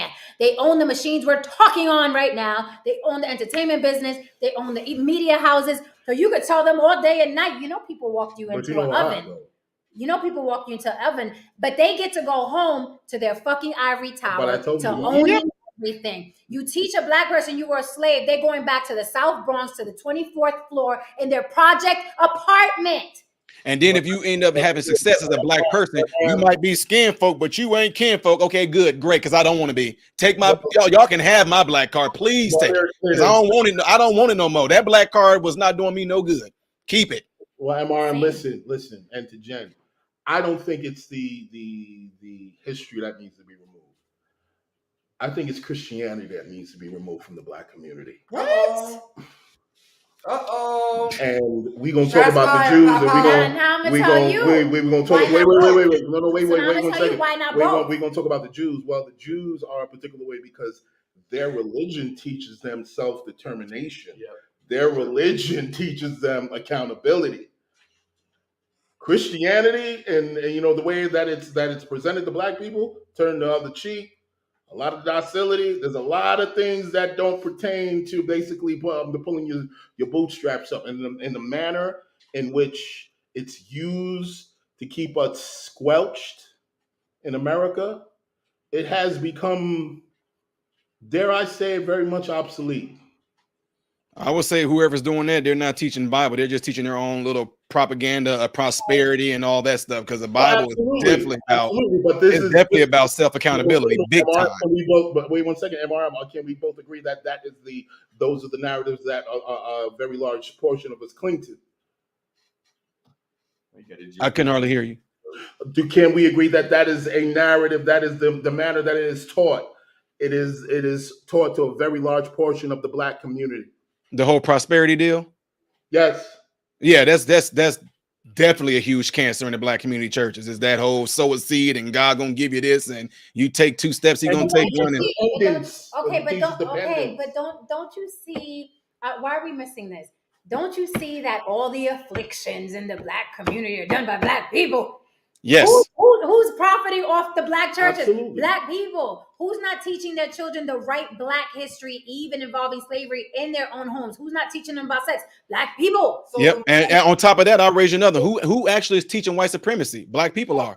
Them white folks ain't gonna let you. Oh, Ty, yeah, what you want to go and do? You want to go and be a doctor, man? Them white folks, they ain't gonna pick you before them white people.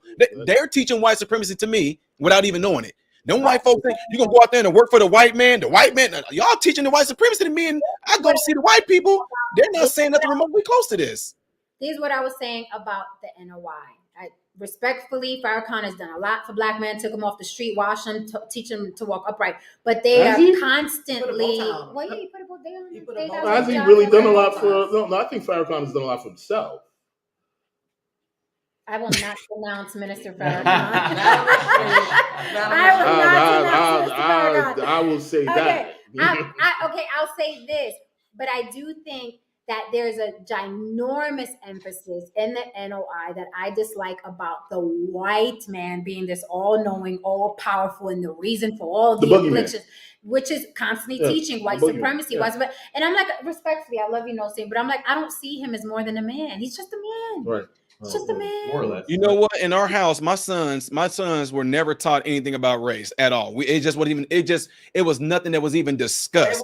Whenever they had friends, they said, my friend down there, I would say, what he look like? He would say he had on the blue. He never said he was white, he was black, he was pink, he was peach. He never said that. All he would say is, well, he had on these clothes. And I made sure I did that on purpose. And even the kids in the program, the only ones, you know what?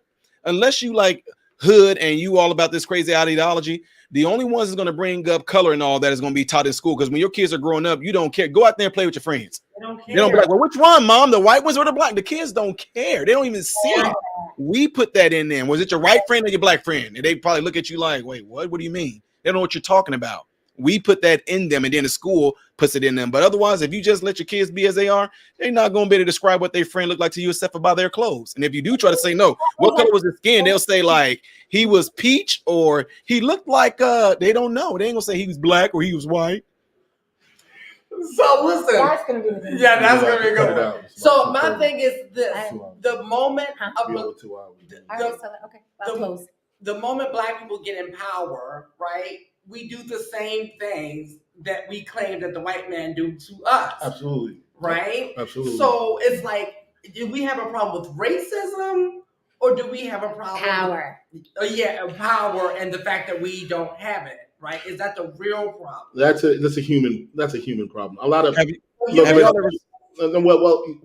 humans are tribal. That's it. I told you guys before. The best way to keep two people from arguing with each other is you throw a third person into the mix. You know what? I always do this thing where wait 1 second. You know what I mean? I can't hardly hear. The main thing is this: most people don't. I'll say it again. Most people don't have a problem with oppression. They have a problem with being oppressed. Okay, there's a difference.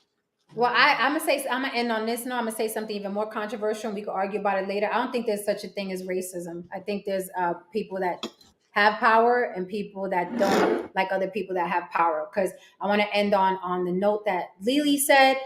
When Zeus Network, when that black man got into power, all he did and all he's doing presently is feeding poison to the black people. When Mona Scott Young, a black woman, got into power, all she did was feed poison to black people. So that's what happens. They are living proof that when black people are in power, anybody can get it and anybody could be sacrificed, because they are feeding this information to black people, not to white people. They're not talking to his kids. They're talking to our kids. They're talking to our kids. They're not targeting his kids. They're targeting ours. And these are black people that came in power and did what? Used black people. 50 Cent, what shows is he putting out? Is he putting out documentaries? Is he putting out educational shit? No, everybody's a drug dealer. Everybody's a killer. Everybody's a prostitute. He's in power. He has 3 #1 shows in what? Black households, not white households. Households. So do we have a problem? Does racism exist? Or is it a power thing? Well, another reason why history is important is because we do not talk about black slave owners enough. Oh. Right. And I will say this too before y'all ended that y'all, when you guys ever see, I mean, I know it's definitely up there in the north. Y'all ever seen a whole bunch of birds when you see them in the sky and they all flying together and all? Y'all ever seen it? It's crazy, right? Which one of them birds in there is the leader? One in front or the one in the back? No, we're not talking about the V. We're not talking about the birds flying. We talking about when you see like 1,000 birds, they just be moving like you can't tell which one is the leader, can you? Because they all moving together. And then also in like California, you know, those big old giant, the redwood trees. Do you notice that there's other vegetation around those trees as well? Like grass. There's grass around those other trees. Big as those trees are, can you imagine the amount of water that's required to have them trees staying like they are? But yet at the same time, you see vegetation all around them. Why? Because nature only takes and uses what it needs. That's it. We don't do that. And I'll end it with this. If y'all ever seen, have y'all ever seen the movie Rockstar with Mark Wahlberg? I have. It's a great movie, but I'm gonna just leave it at this. In that movie, Mark Wahlberg idolized somebody that was part of a band. And he loved this guy, wore the guy outfit and everything. He went to the dude concert. When the guy got ready to sing a note, Mark Wahlberg down in the crowd, he hit the note. Front stage, he hit the note that the guy was singing. The guy looked at him, frowned, and walked around on the whole other side of the stage like, Mark Wahlberg went through the crowd, followed this man while the man up there stayed. He steady praising this man. I love you. The man got ready to hit the note again. Mark Wahlberg down there in the crowd, he hits the note again at the man. Then the man just kind of looked at him like, bro, stop. He walks off and finished the concert. Well, Mark Wahlberg got a chance to audition for that very same band. He's pumped up. He idolizes man. He loved this guy. He got this dude posters. He gets to audition for this same exact band. That man he idolized came out and said some of the most harshest stuff to him and almost broke him. But Mark Wahlberg ends up becoming the lead singer for that band. He goes on to do the typical rock star thing that all rock stars do, the money, sex, the drugs, and all that. He came to himself, whatever, got good. He was up on stage getting ready to sing and getting ready to hit a note. Right when he got ready to hit that note, somebody down there in the crowd hit the note just like he did. Mark Wahlberg looked at the dude. He kind of, you know what? He smiled. He grabbed the dude's hand, pulled him up there on stage. Take the show, man, it's yours. That's what we don't do. We want to be the man. We want to be the one. We want to be the one up there, everybody screaming and yelling. We want to be the number one. We don't want nobody on our level. And that's the issue that we have. And that's why whenever I go and mentor, I go with, like, I'm dressed right now. I got a t-shirt on and jogging pants. I go there. I talk to these kids, let them know where I come from. I don't tell them nothing that I do unless they ask me. And then when they find out, wait, you a doctor? I'm like, yep. I know. But the thing is, the reason is because I don't present myself as if I'm better than them. I don't present myself like I'm prestigious and I went to medical school and not. No, I go right down their level. I talk with them. Hey, look, I know what it's like to eat ramen noodles and some hot dogs. I know what it's like to do that, bro. We named our roaches. I mean, what we talking about? At the same time, I'll show them videos of me sitting there doing a hip replacement and everything like that. And then I'm talking different. I'll go in there, okay, having a meeting. I'm directing more now, but in the meeting, I'll show them, flip it up. All right, everybody. So today we have specific things that we want to make sure that gets delivered to every last one of our patients. Wait a minute, Todd, how can you turn it on and turn it off? That's what I'm talking about. All of us are gifted like that. All of us can do these things. Y'all are capable of doing it as well. I'm no better than y'all. I'm grabbing y'all hand and pulling y'all up here and telling y'all, take it over. Y'all got it. But we don't like to do that. I want to be the man. I want to be seen. I want to be the best. I want to be the one so everybody in the Black community can look at me. Look, he a doctor, man. Look. Oh, no, I don't care about any of that. What I want to do is make sure y'all get up here too. But then by doing so, it's amazing that they still will sit there and, like my guy said, I get more pushback and more hate from Blacks than I do any whites. Yes, sir. Any day, every day. Yes, sir. Just wanted to leave it with that. And All right, thanks a lot for showing up, brother. no, absolutely. That was amazing. Absolutely. There you go, brother. There you go. Shake the table. Woo! Okay, that was a doozy, and I'm gonna clip the argument between Amir and Haran just so I could leave it. People could talk shit and argue amongst Oh themselves. yeah, And that's an example of what happens behind the scenes. yeah, all the fucking time. And Lily just be like, "Well, I'm gonna say something." Lily be like, "Well, I'm gonna say something now." No, Saint, thank you for being here. Yeah, You got all this shrapnel. No, actually, I got a lot of with that conversation. There's a lot of less guilt on my shoulders. I'm feeling all right. Okay, well, I think it's time to jump from like in the boat rock. Right, let's re-guilt you. Your people. Nope, not that. Oh shit. Oh, That my only God. works for Black people. Oh damn, there are more coming. Oh my God, that was hilarious. Yo, we are out of here, man. Thank you so much to MRM, aka Modern Renaissance Man. Hell of a man. Thank you for coming up here. Show him the chair. Look at the chair. All right, guys. Thank you so much. I will be on with Rolo Tomasi and Michael Sartain on Access Vegas. Zerka will be there to be the guys that are going to hold me down in the watch room. Thursday? Or what's tomorrow? Thursday. Okay, cool. Thursday. So tomorrow we'll be back and we may get into what MRM was talking about, Lily, that we were talking about privately about everybody wanting to shine and it works better when we all move like the birds he was talking about, or a school of fish.